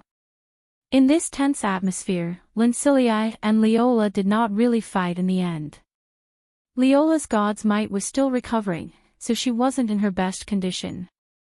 If she fought Lindley in this condition, it would be very difficult. If she didn't pay a price, she wouldn't be able to win, so she gave up.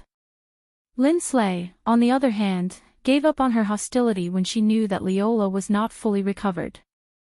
I am a noble, Lindsley said matter-of-factly. Making a move in this situation is simply taking advantage of the situation. As a noble, doing such a thing will only lower your status. That sounded like something Lindsley would say.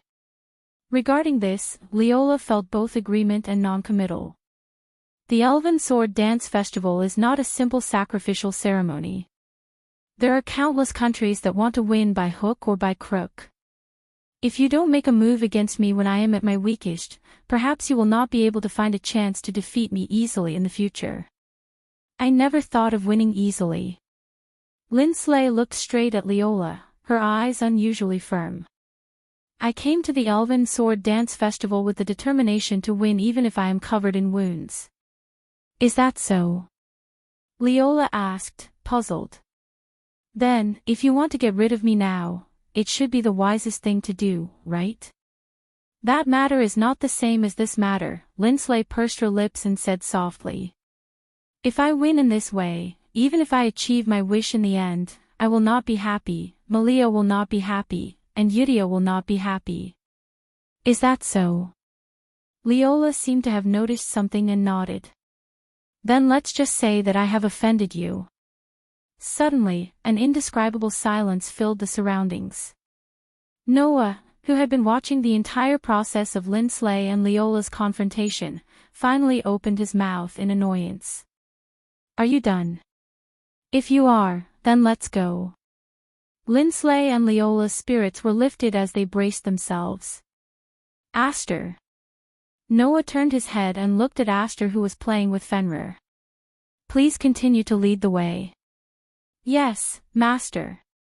Aster stopped very straightforwardly, but he did not continue forward. Instead, he placed his hand on Fenrir and with a small leap, he jumped onto Fenrir's back. You will be the steed from now on, magical ice elf. Woof! Fenrir barked like a dog again, his tail wagging vigorously as if he was not dissatisfied with this situation. Instead, he was very happy. Hey! Lindsley protested. Fenrir is not a steed. However, Aster did not care about Lindsley's protest, and patted Fenrir's neck. Fenrir immediately lifted up his feet happily and walked forward.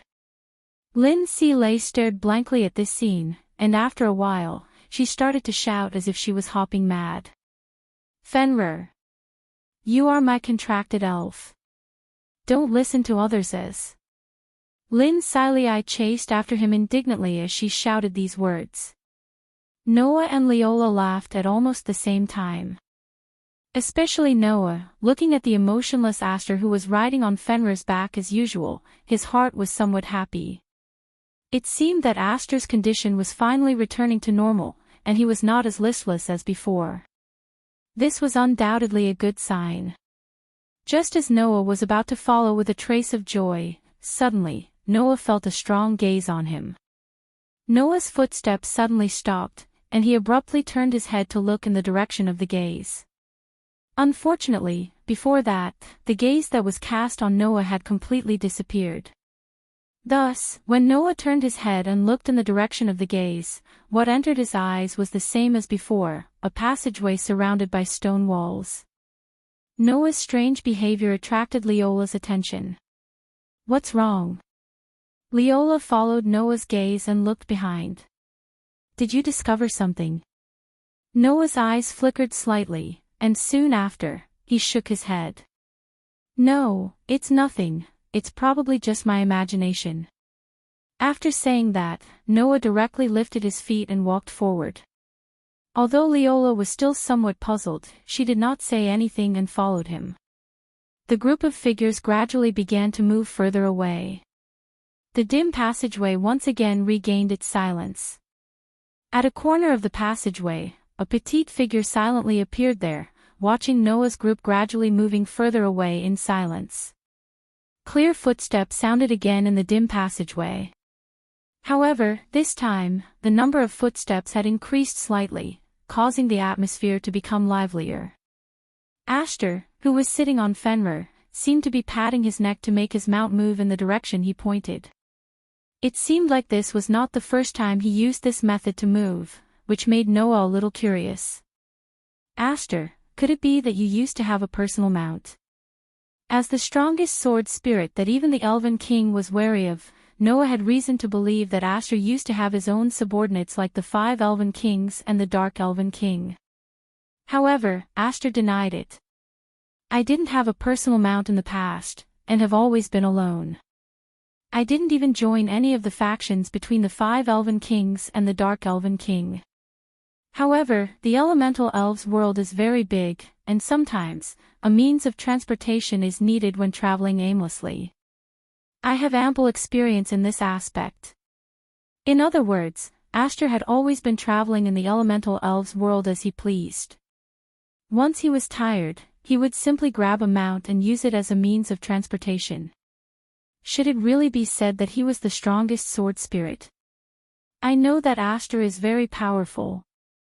Lindley seemed to be somewhat indignant. But my Fenrir is not a mount, but a noble white wolf.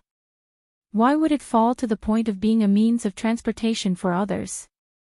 Give up, Ice Elven Ambassador. Leola said faintly. There is also a difference in level between elves. Although your Ice Elven is a rare high-level elf, it is not strange for it to submit to the highest level of humanoid elves. That is the most basic form of respect to a higher-level being. Ugh. Linley couldn't let it go. It's not that I don't understand, but it still feels very complicated. While speaking, Aster suddenly pointed to the front. The exit is here. The group suddenly stopped in their tracks. However, there was no exit in front of them, only a stone wall.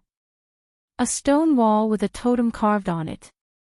Aster got down from Fenrir and walked in front of the stone wall. Just like in the sacrificial hall, he placed his hand on the stone wall. Clank! The totem carved on the stone wall suddenly emitted a dazzling light. Squeak! With a sound that sounded like an ancient door opening with great difficulty, the stone wall suddenly split into two and slowly opened. Behind the opened stone wall, there was a flight of stairs that continued upward.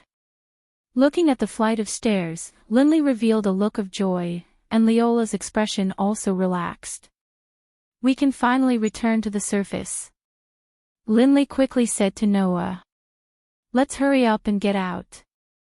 However, Noah didn't respond and still stood in place. Noah. Linley was stunned. Noah fell into silence, and after a while, he suddenly spoke. Okay, you have been following us for so long, you should come out now, right? This sentence completely changed the atmosphere in the air. Linley and Leola were both stunned at first, then seemed to understand something, and their expressions gradually became serious. In front, Aster also turned his head and looked in a direction. Even Fenrir seemed to have sensed something as it bared its fangs at the dim passageway. Under such circumstances, Noah slowly turned around and looked forward. What? You don't plan to come out? Do you want me to ask you to come out? Everyone suddenly went silent. Everyone silently looked forward, and their bodies began to emit some divine aura. In the next second, a young voice suddenly sounded. Sure enough, we were discovered. Accompanied by such a voice, a petite figure walked out from the dark passage ahead. Chapter 1803. It was a young girl with long blue hair that was as clear as water. She was wearing a witch costume with strange patterns embroidered on it. The young lady's bangs were cut in front of her forehead. Her eyes seemed to have different shades of green, like rippling lake water. Her figure was rather petite, and her age was even younger than Aster's. However, there was an indescribable cuteness about her. Looking at the petite girl slowly walking out from the dim passageway, everyone was stunned. Because no one thought that the person hiding in the side would be such a young girl. Furthermore, the witch's attire that the girl was wearing was not the uniform of any of the four teams, Fairy's Tale, Purgatory Apostles, Saint Spirit Knights, or Dragon Emperor Knights. In other words, she wasn't a participant of the Elven Sword Dance Festival. But, if she wasn't a participant of the Elven Sword Dance Festival, then how did she enter the abandoned city? After the abandoned city became the venue for the finals, the House of God set up a barrier around the abandoned city. No one could enter or leave freely, and even the contestants could not leave the barrier. They could only rely on the magic stones they carried with them to return to the city through the teleportation magic. Therefore, it was impossible for others to enter this place. Just as Noah was in a daze, Aster pulled on Noah's sleeve. Master. Aster stared straight at the girl. That's not a human elf, but a humanoid elf. A humanoid elf. Linley and Leola were both surprised. Noah was also surprised, but at the same time, he felt relieved. No wonder she could appear in the abandoned city even though she wasn't a participant. So she was an elf. Who would have thought that in this abandoned city full of useless elves, there would be a humanoid elf of the highest rank residing in the underground maze? It was too surprising. The elven girl seemed to have noticed that Aster was also a humanoid elf of the highest rank. After glancing at Aster, she raised her crystal-clear eyes and said, "I don't mean to offend you. It's just that there haven't been any humans or elves here for many years, so I followed behind you to observe." Undoubtedly, her appearance was very young, and her voice was very cute. However, there was a sense of maturity in her tone, which made people realize that this elven girl was extraordinary. Of course, the difference between an elf's appearance and their actual age was very big. Take Aster for example. Her appearance was that of an underage girl, but she had lived for thousands of years. She was much older than Noah, who was born with the appearance and intelligence of a 10-year-old, but had lived for less than 10 years. Who would have thought that there would be a rare humanoid elf here? Leola slightly lowered her head as a sign of respect. "I apologize for trespassing into your territory."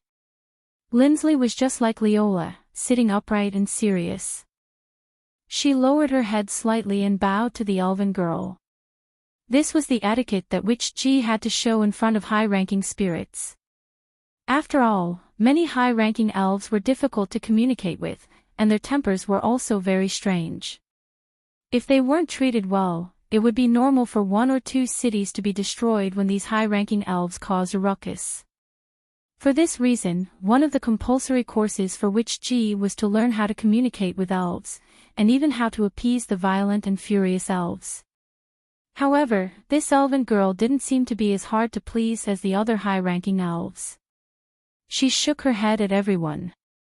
"There's no need to apologize. I'm just imprisoned here and can't get out.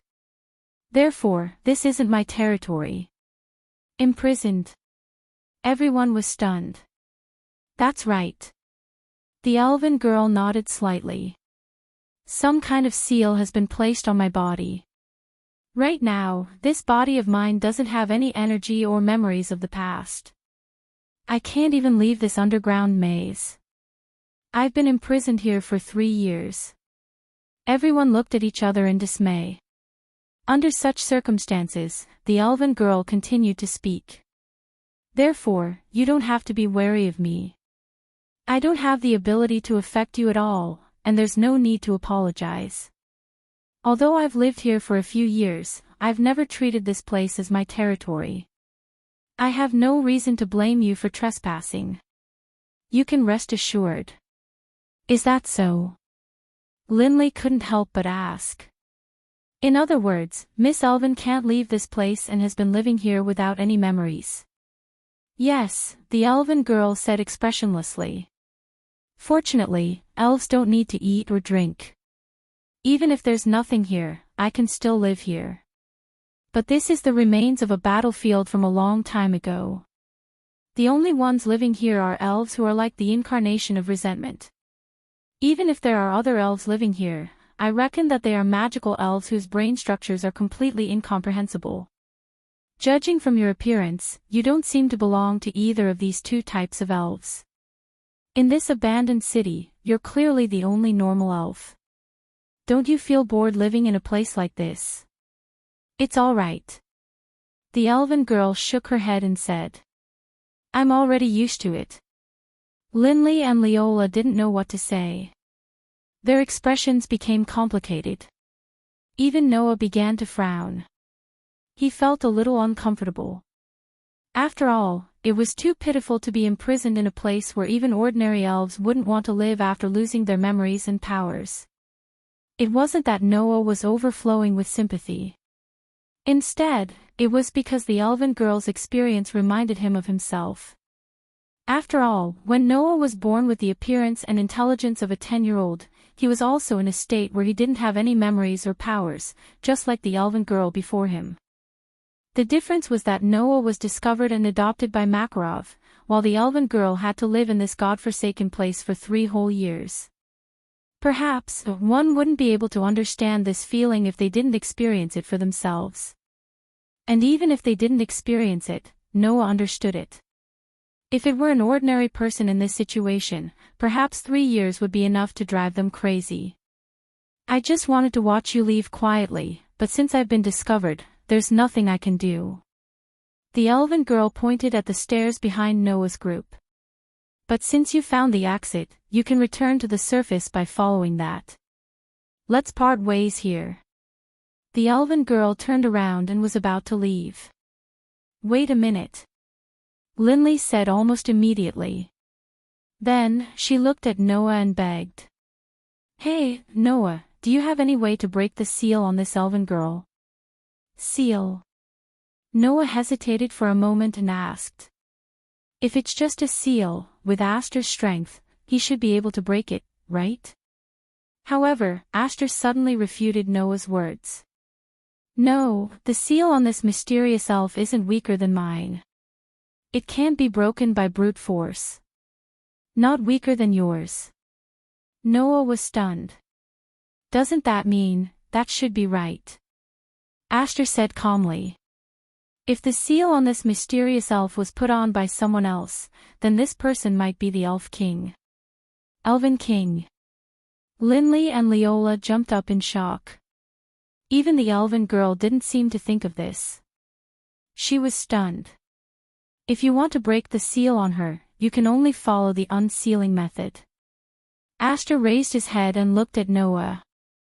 Perhaps Fianna can use the unsealing ritual to break the seal on her body. If you want to break the seal with brute force, you have to summon back your full strength. Noah frowned deeply.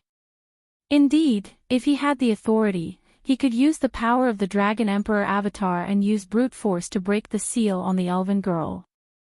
However, Noah didn't have the authority now.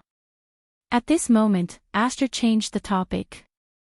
Of course, there's another way. Chapter 1804. The sky gradually darkened. With the arrival of night, some shadows began to move in the originally lifeless abandoned city. It wasn't just in the abandoned capital. Even in the night sky, where there was no starlight, only a crescent moon, there were black shadows flashing past. Some of them even collided with each other, entangling with each other as if they were in the middle of a battle. Hiding under the broken wall, Claire, Fianna, and Alice watched the shadows colliding fiercely in the sky. They didn't even dare to breathe loudly. That seems to be magical fairies, right? Alice asked nervously. And almost all of them are magical fairies. Undoubtedly, during the day, we can't even sense the aura of a single fairy, but at night, there are actually so many magical fairies. Fianna complained inwardly. Could it be that all the people living in this abandoned city are magical fairies? That's not strange, right? Claire smacked her lips. Apart from magical fairies whose brain structure can't be analyzed, what other fairies would be willing to live in this kind of place? Claire, Fianna, and Alice didn't know that there was such a thing as a crippled elf in this abandoned city. There didn't seem to be any useless fairies living in this area, so the group of girls hiding here waiting for Linley didn't know that there were a large number of useless fairies roaming about in the abandoned city. However, looking at the magical fairies that were constantly intertwining in the air, the group of girls was also terrified. If they were discovered by those fairies who had no sense of reason and only attacked all living things, then the three girls would definitely be attacked by a large number of fairies, right? That wouldn't be any better than being surrounded by an army of useless fairies. No, from a certain point of view, magical fairies were much more difficult to deal with than useless fairies. Although useless fairies could steal the power of fairies and fairies, they couldn't withstand a single blow, so there were still ways to deal with them. However, magical fairies weren't so easy to deal with. The proof was that in the next second, Alice suddenly opened her eyes wide and pointed in a direction. Look over there. Claire and Fianna subconsciously looked in the direction Alice was pointing, and then their eyes widened as well. On the other side of the sky, a huge wyvern flew over and arrived in the air above the group of magical fairies who were fighting fiercely. Roar, roar, roar, roar. Amidst the deafening roars, the huge wyvern barged into the battlefield and tore apart the magical fairies. The screams of the magical fairies reverberated in the air. That brutal scene made the faces of all the young girls turn pale. That's a demon god level magical fairy. Fianna lowered her voice with fear. There are demon god level magical fairies in this abandoned city. Heavens! Claire's heart palpitated. If we're discovered by those magical fairies, we're dead. After all, in a situation where mythical level elves almost never appeared in the human world, demon god level elves were classified as the strongest elves that posed the most threat to humans.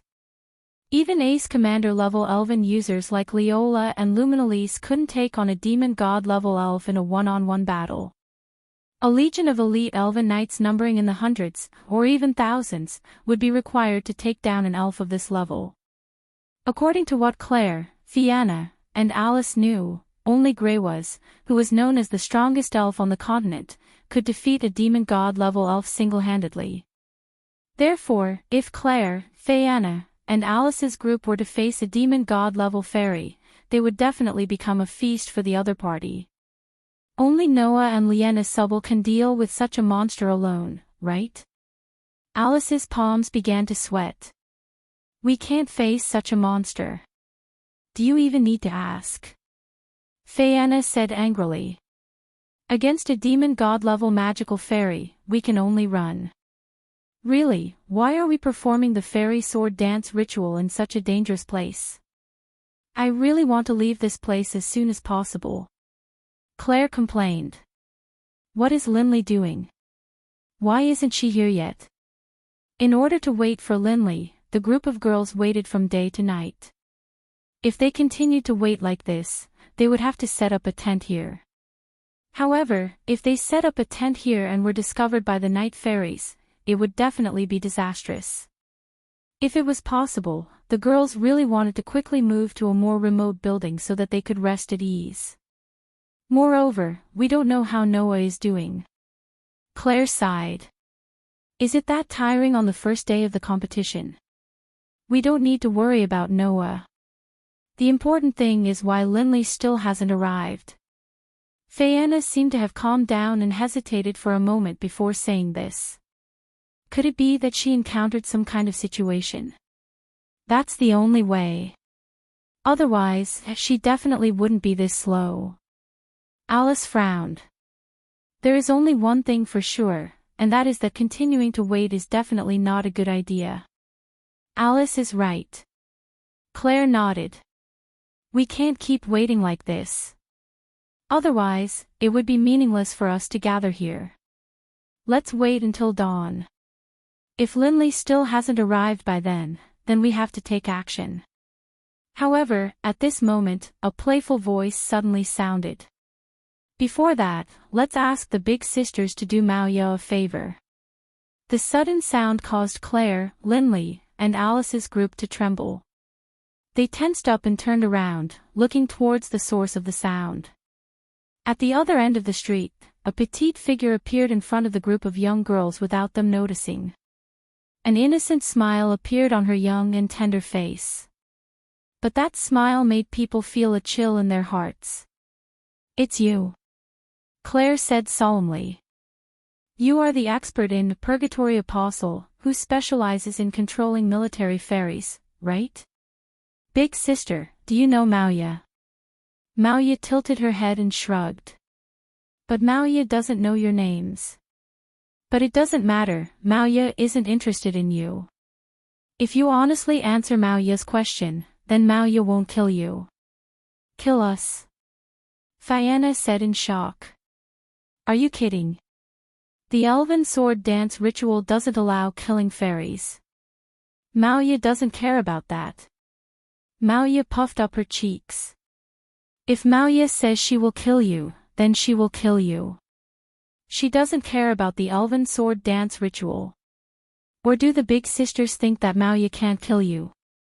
Claire, Fianna, and Alice all felt a chill run down their spines. Although Mauya's words sounded like a child holding a party, the girls believed her without any reason. If this girl really wanted to kill someone, she wouldn't hesitate at all. She was a person who could kill without batting an eyelid. She even took killing for granted. Realizing this, the girls felt a chill in their hearts.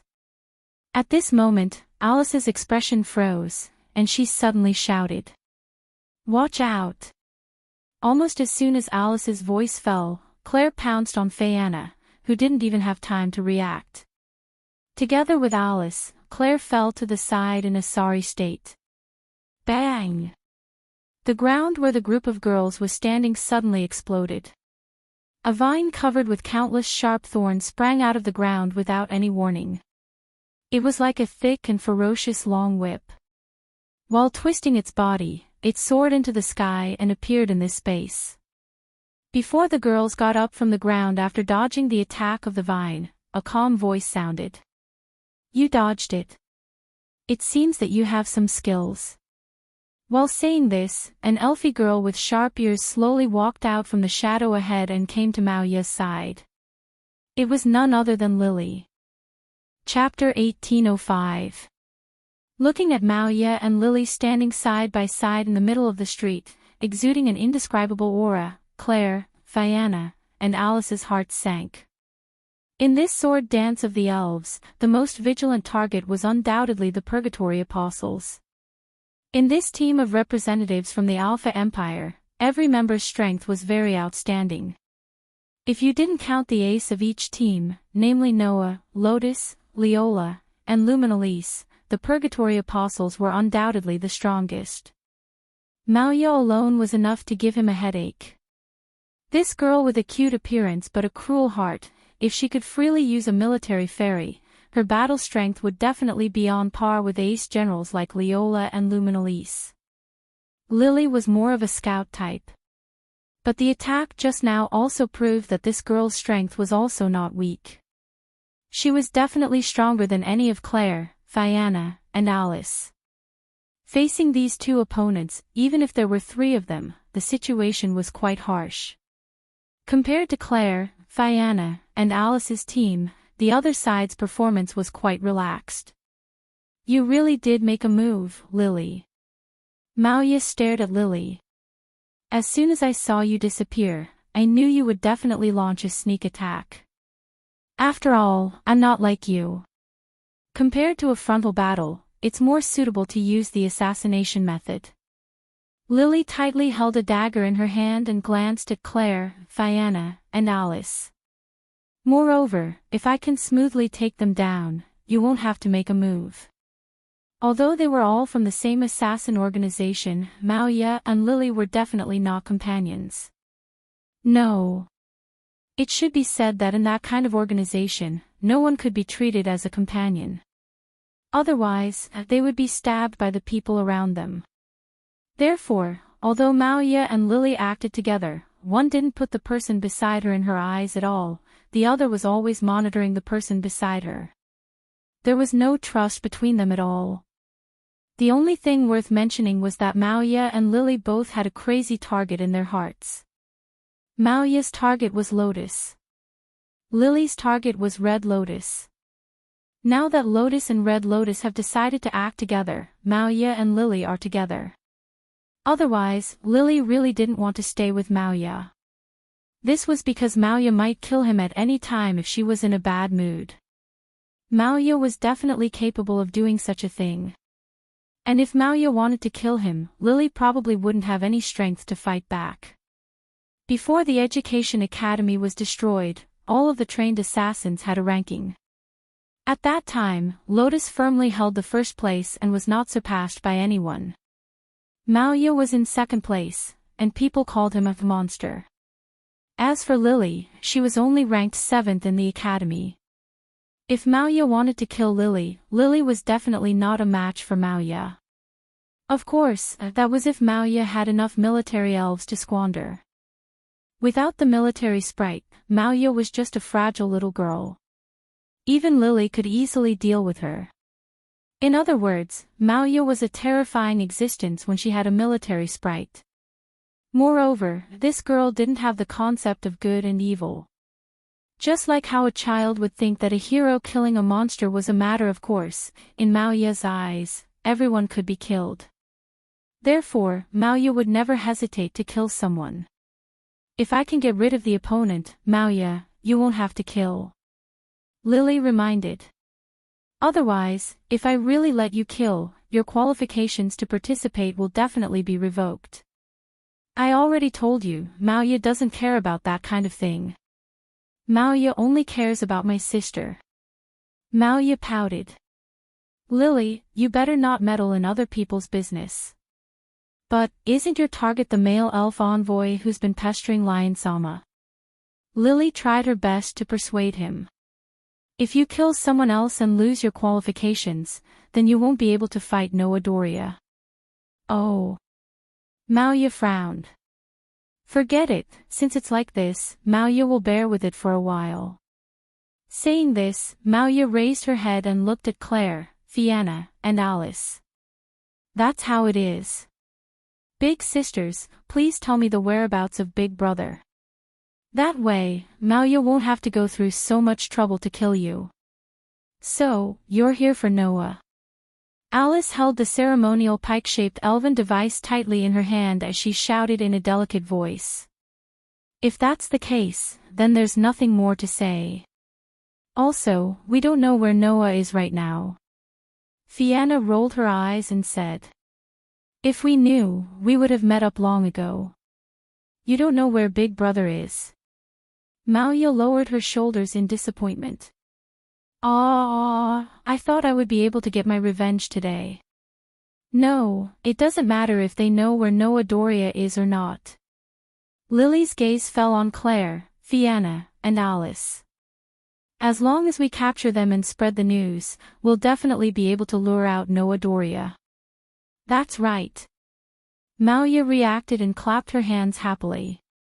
Since that's the case, big sisters, please stay with Maoya for the time being. Don't even think about it. Claire gripped the flame whip tightly and glared at Maoya. I won't let you succeed. As soon as she finished speaking. Really? Maoya's eyes seemed to have lost their luster and became cloudy. If that's the case, then come and play with Maoya. Maoya raised one hand. On the wrist of that hand, a simple bracelet began to emit black and red light. Maoya. Lily was shocked. You can't use that elf. You'll kill them. So annoying. Maoya ignored Lily. It's none of your business what Maoya wants to do. But at this moment. Bang! Amidst the sound of an explosion, purgatory-like flames ignited and rushed into the air. In an extremely old building, a series of footsteps gradually sounded, echoing in the surroundings. Noa, Lindsley, Leola, and Aster slowly walked out of the building and came to a street. We're finally out, Lindsley said with a sigh of relief. I thought we'd be trapped there until the end of the competition. Thank you, Aster. Noa patted Aster's head. Luckily you led the way, or else it would have been troublesome. I'm Master's sword. Aster's face was still expressionless, but his mysterious eyes were squinting because of the comfort. Helping Master is a matter of course. Since we're out, then let's part ways here, Leola said without hesitation. We'll have to fight sooner or later. If you don't attack me now, then I'll find you when I'm fully recovered. After saying that, Leola turned around and slipped into an alley. Before Noa and Lindsley could reply, she disappeared. Noa and Lindsley didn't ask her to stay. After all, just like what Leola said, they would have to fight sooner or later, so there was no reason for them to continue moving together. Noa and Lindsley were already being extremely kind by not attacking Leola while she was in a weakened state. Leola was also aware of it, which was why she left. If she stayed, Noa and Lindsley wouldn't mind protecting her until she recovered, right? As her opponent, Leola had no reason to let them go to this extent for her. Leaving was also a matter of course. Next, whether or not Leola would encounter other elven envoys and be taken down by them would be her own problem. If Leola could hold on, she would eventually appear before Noa. When that happened, Noa thought it might be possible to satisfy Leola's fighting spirit. Right, Noa. Lindsley turned around and looked at Noa with her bright eyes. How's the child? Chapter 1806. Under Lindslay's bright gaze, Noah shrugged. With a flip of his hand, a piece of elven ore immediately appeared in his hand. It was the most common piece of elven organ. However, this piece of elven ore flickered with a ripple-like luster, looking very dazzling. Looking at that piece of elven ore, Lindsley hurriedly spoke. "Miss Elven, are you all right?" As soon as Lindsley's words fell, a sound came from the elven ore in Noah's hand. "I'm fine, I don't feel any discomfort." The elven girl who had been sealed and had lost her memories and power was now sealed in this elven ore. Elven ore could be used to seal elves and use the sealed elven's power. However, this kind of use was mostly a one-time use. After using it, the sealed elven would leave. In order to bring the elven girl out of the underground maze, Noah followed Aster's suggestion and sealed her in this elven organ. Originally, there was a barrier in the underground maze that could imprison the elven girl, making her unable to leave. That kind of barrier was the type that could be continuously regenerated. Unless the core was destroyed, otherwise, even if Noah used Aster's power to break the barrier, it would immediately recover. It would be of no use. Therefore, Aster suggested that Noah use the elven ore to seal the elven girl inside and bring her out of the underground maze. This way, with Noah's curse resistance, if he carried the elven ore with him, the barrier would not work. Therefore, Noah brought the elven girl out of the underground maze. As for the seal on the elven girl that made her lose her memories and power, it could only be removed through a proper unsealing ceremony. This ceremony was not very difficult. Usually, the more profound witch of the gods' parliament would know how to do it. Since this was the case, as a former elven princess candidate, Phaena had no reason not to know the unsealing ceremony. Noah's plan was to wait until the end of the Elven Sword Dance Festival, then let Phaena help the elven girl with the unsealing ceremony. But, ordinary elven ore can be used to seal the highest-ranked elven in human form. It's really unbelievable. Lindsley sighed. For a high elf like Miss Elf, her power should be sealed by the blood of the Elf King. Even so, I've already lost my powers. I'm just a half-assed elf with empty ranks, the elven girl said. Thus, even if it was an ordinary elven ore that sealed me, it would not be strange at all. Wait until the Elven Sword Dance Festival is over. Our companions will be able to remove the seal for you so that you can regain your strength and memory, Noah said to the elven ore in his hand. Before that, I'll have to trouble you to stay in the spirit ores for the time being. It doesn't matter. Being able to leave the underground maze is already something worth celebrating. We can take our time with the rest. The elven girl's voice didn't sound anxious at all, as if she really wasn't in a hurry at all. Compared to the lifeless underground labyrinth, the feeling of staying in the elf ore is much better. You can just do what you want to do. There's no need to worry about me. That's good. Noah smiled. Then, please take a break for the time being. After saying that, Noah took out his gift card and stored the elven ore that sealed the elven girl into the gift card. If he carried it with him, Noah was worried that he would accidentally make a mistake during a battle. However, if he stored it in the gift card, he wouldn't have to worry about that. After all, the gift card could be summoned at will. Normally, he could completely make it disappear as if it was hidden in his body. There was no need to carry it around as he wished. After seeing Noah storing the elven ore in the gift card, Lindley seemed to be relieved. She asked Noah. Then, Noah, what should we do next? Hearing that, Noah was just about to answer when a shrill roar suddenly shook the air. Roar, roar, roar, roar. The shrill roar shook the atmosphere, causing the ground to tremble slightly. What? What's wrong? Lindley was shocked. What happened? Noah didn't answer. Instead, he turned his head abruptly and looked in a direction. There, a huge pillar of fire soared into the sky, setting off bursts of raging fire. Like a shock wave, it attacked in all directions. And in the pillar of fire that soared into the sky, a huge figure gradually appeared. It was an evil spirit whose entire body seemed to be formed by magma. Its body was constantly burning with flames, and its eye sockets had a red glow like a furnace. The evil spirit held a very thick flame whip in its hand. Black smoke billowed in its mouth, and its body surged with extremely powerful divine power. It faced the sky and let out a shrill roar. That scene was simply like a ghost from purgatory breaking into the human world. It caused the temperature in the air to suddenly rise by a few levels. Looking at the evil spirit that was burning with raging fire, Linley's pretty face became a little pale. What? What is that? Noah focused his eyes and stared at the evil spirit holding the flame whip. His dark and deep pupils flickered slightly. Aster, on the other hand, stared at the evil spirit in the flames and suddenly spoke. Master, that's the magic flame elf, Vera Oka. Vera Oka. Noah looked at Aster in surprise. You said that's the magic flame elf, Vera Oka. Yes. Aster nodded. In the Elven War, that magic flame elf was once sent to the front line, so I have memories of its existence. Magic flame elf, Vera Oka. Linley seemed to have reacted and muttered.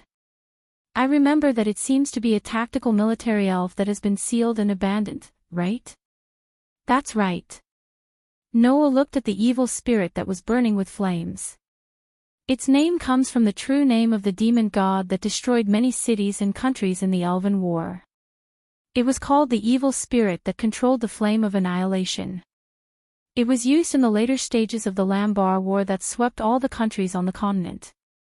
But because it was too unstable, it was sealed and abandoned after only 2 uses. Noah had been immersed in the library of the sanctuary 2 days before the finals to collect information. Among them, there was a record of that magic flame elf. It said that it's the highest level of military elves that a country can have. Apart from the tactical military elves that are no longer allowed to be used and have all been sealed, it's the strongest military elf, Noah said in a deep voice. In terms of strength, I'm afraid that even Myra's Sage Monarch division is inferior to it. Without more than 10 excellent elves to control it, I'm afraid that they can't even order it around. Why would such a military elf appear here? Linley said in shock, then seemed to understand something. Could it be that the elf named Mauya in the Purgatory Apostle summoned it? She can even control the military sprite, which is the highest level in the tactical level, by herself. Noah stared at the evil ghost bathed in the flames of the Red Lotus. After a while, amidst Linley's exclamation, he grabbed her in his arms and turned into a streak of light, flying towards Vera Oluka's location. Whoosh! Amidst a piercing sound, the flame whip formed from flames cut through the air, as if it was burning the atmosphere to nothingness, and ruthlessly smashed down. Bang! A muffled explosion sounded. The flaming whip was like the heaviest stick, heavily smashing the ground. Suddenly, the shattered ground was like steel that had been calcined, becoming fiery red. The gravel was directly baked into magma, like volcanic rock that had erupted, mixed in with the violent shock wave, shaking in all directions. Ah! Claire, Fianna, and Alice were all sent flying by the violent shock waves. They rolled on the ground for a while before finally stopping. Ugh, aw, Linsley and Alice both let out gloomy sounds. Claire raised her head with difficulty and looked forward. There, a young girl named Mauya was sitting on the Red Lotus Wraith's shoulder. An imprint on the back of one of Mauya's hands blossomed with light, illuminating Mauya's innocent yet cruel face. Chapter 1807. The flames of the Red Lotus burned on the body of the flame spirit named Veralorca, dyeing the surroundings a fiery red. Mauya didn't seem to be affected by the flames at all. She sat on the shoulder of the flame spirit and looked down at Claire, Fianna, and Alice, licking her lips in excitement. What's wrong? Big sisters. Is this not enough? Faced with Mauya's provocation, not to mention Alice, even Fianna bit her lips and struggled to stand up from the ground. Claire also struggled to get up and stared at the flame spirit. Feeling the terrifying divine power and shocking heat from the spirit, her pretty face couldn't help but turn pale. She actually completely controlled that kind of military spirit by herself. There should be a limit no matter how exaggerated it is, right? The advantage of military spirits was that they had a wide range of uses. It didn't matter how strong the spirit was, as long as one had the aptitude, they could draw out a certain amount of power from the spirit. In other words, military spirits couldn't display their full power. They couldn't transform into spirit equipment like contracted spirits, and their innate power was limited. They could only display a portion of their power. However, this petite girl in front of her could completely display the full power of a military spirit. Moreover, a military spirit like Veralorca, which belonged to the strongest level of tactical spirits, should have at least 10 outstanding witch adepts controlling it successfully, but Maya did it all by herself. This fact made Claire's heart bitterly cold. Even if it's an expert who received special training to control military spirits, isn't it a bit too much to reach this level? The one who responded to Claire wasn't Maya, but Lily, who stood to the side and quietly watched the development of the situation. Maya has an innate ability. She can display the spirit's power to the limit and forcibly squeeze out all of the spirit's power, Lily said coldly. Although that will make the sprites that Maya touches go berserk and even be destroyed in the end, Maya can already control this ability to a certain extent by transplanting the spell seal. Not only can Maya use a high-grade military sprite alone, but she can also use all the power of the military sprite. As long as Maya has a military sprite in her hand, you won't have any chance of winning. Even if I don't have any elves to use, Maya won't lose to these useless big sisters, Maya pouted, then raised her hand that was branded with the spell and giggled. However, when there's an elf that can be used, Maya is the strongest other than my sister. Big sisters, come and try the power of Maya's fool's pincer.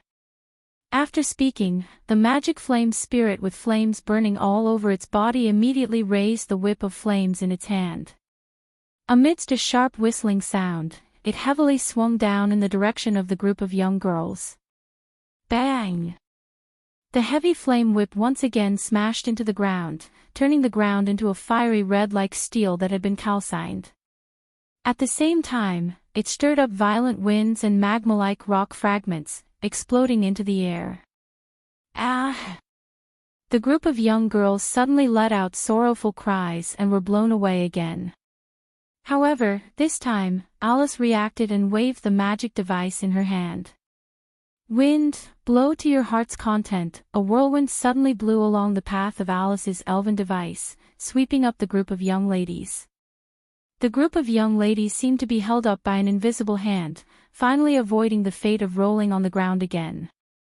Once she steadied herself, Claire threw out the flame whip in her hand. Go! Scarlet! The flame whip that was thrown out ferociously swelled into a ball of flames and turned into a flaming cat. G.A. The flame spirit named Scarlet let out a sharp cry. Like a streak of fiery red light, it streaked across the sky and pounced in the direction of Verayaker. However, almost at the same time, the magic flame spirit Verayaker let out a terrifying roar. Its entire body seemed to explode, bursting into flames. Boom! A muffled sound rang out as the explosive flame turned into a substantial shockwave, sending Scarlet flying away like a fiery red stream of light. Then, the magic flame spirit's whip of flames once again swung down, burning the atmosphere and causing an ear-piercing sound. At the same time, it smashed fiercely in Claire's direction like a thunderbolt. If she had been hit by that terrifying attack, Claire would have been crushed to pieces in an instant and incinerated by the raging flames, leaving no trace behind. Just as Lily had said, Maya didn't care about any consequences and wouldn't show any mercy. Once she attacked, it would be a fatal attack. Claire, who had returned to her elf form with the magic device, could only look on helplessly as the magic flame whip smashed towards her like a thunderbolt. At this time, Fianna's delicate shout sounded from behind. Georges! A flash of light suddenly burst forth in front of Claire, turning into a fully armed pure white night elf. It raised the shield in its hands and blocked in front of Claire. Boom! The flame whip, which was capable of burning the earth into magma, landed heavily on the thick shield, causing a burst of flames. Crack! The terrifying force and impact caused cracks to appear on Georges's shield. Liar! Fianna covered her mouth in disbelief. He actually cracked Geokias's shield with a single blow. It must be known that even when facing the bombardment of Versilia with a large number of spell engravings, Geokias's shield was able to withstand it stably. And now, a single attack from the flame elf Veroka was able to crack Geokias's shield so cleanly.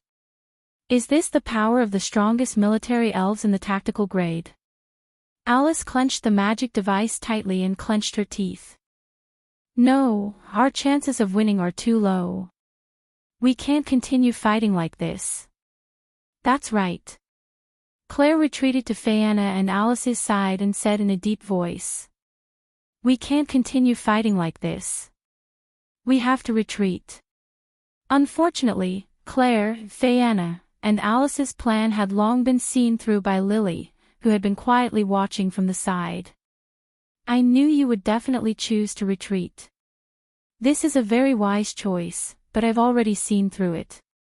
As soon as she finished speaking, several vines suddenly burst out from the ground behind Claire, Fianna, and Alice. Immediately after, the vines twisted and coiled around the three girls like agile pythons. Ah! Oh! Ah! Claire, Fianna, and Alice were all tied up by the vines and pulled up into the air. When, damn it, let go of me, the three girls immediately struggled. However, no matter how they struggled, they couldn't break free. The outcome has been decided. Lily walked up. You're too careless, elf emissary of the Austrian Empire. Lily. Maya was still sitting on the flame elf's shoulder. She frowned and spoke with dissatisfaction. Who told you to interfere? Isn't it fine as long as you can achieve your goal? Lily sighed. If I don't interfere, you'll definitely forget to be merciful and kill him, right? I don't need Lily to interfere with my business. Maya was still dissatisfied, but she didn't say anything else. Forget it. Maya's goal is that big brother anyway. I'm not interested in big sisters. You. Claire, Fianna, and Alice glared at Maya. Alright, let's get back to the main topic. Lily raised her eyes and looked at the group of girls. You really don't know where Noah Dole is? We don't know. Alice answered without any hesitation. Even if we knew, we wouldn't tell you. Is that so? Lily nodded without changing her expression. It's fine. We'll find him. As his words faded, an indifferent voice rang out. You're looking for me, right?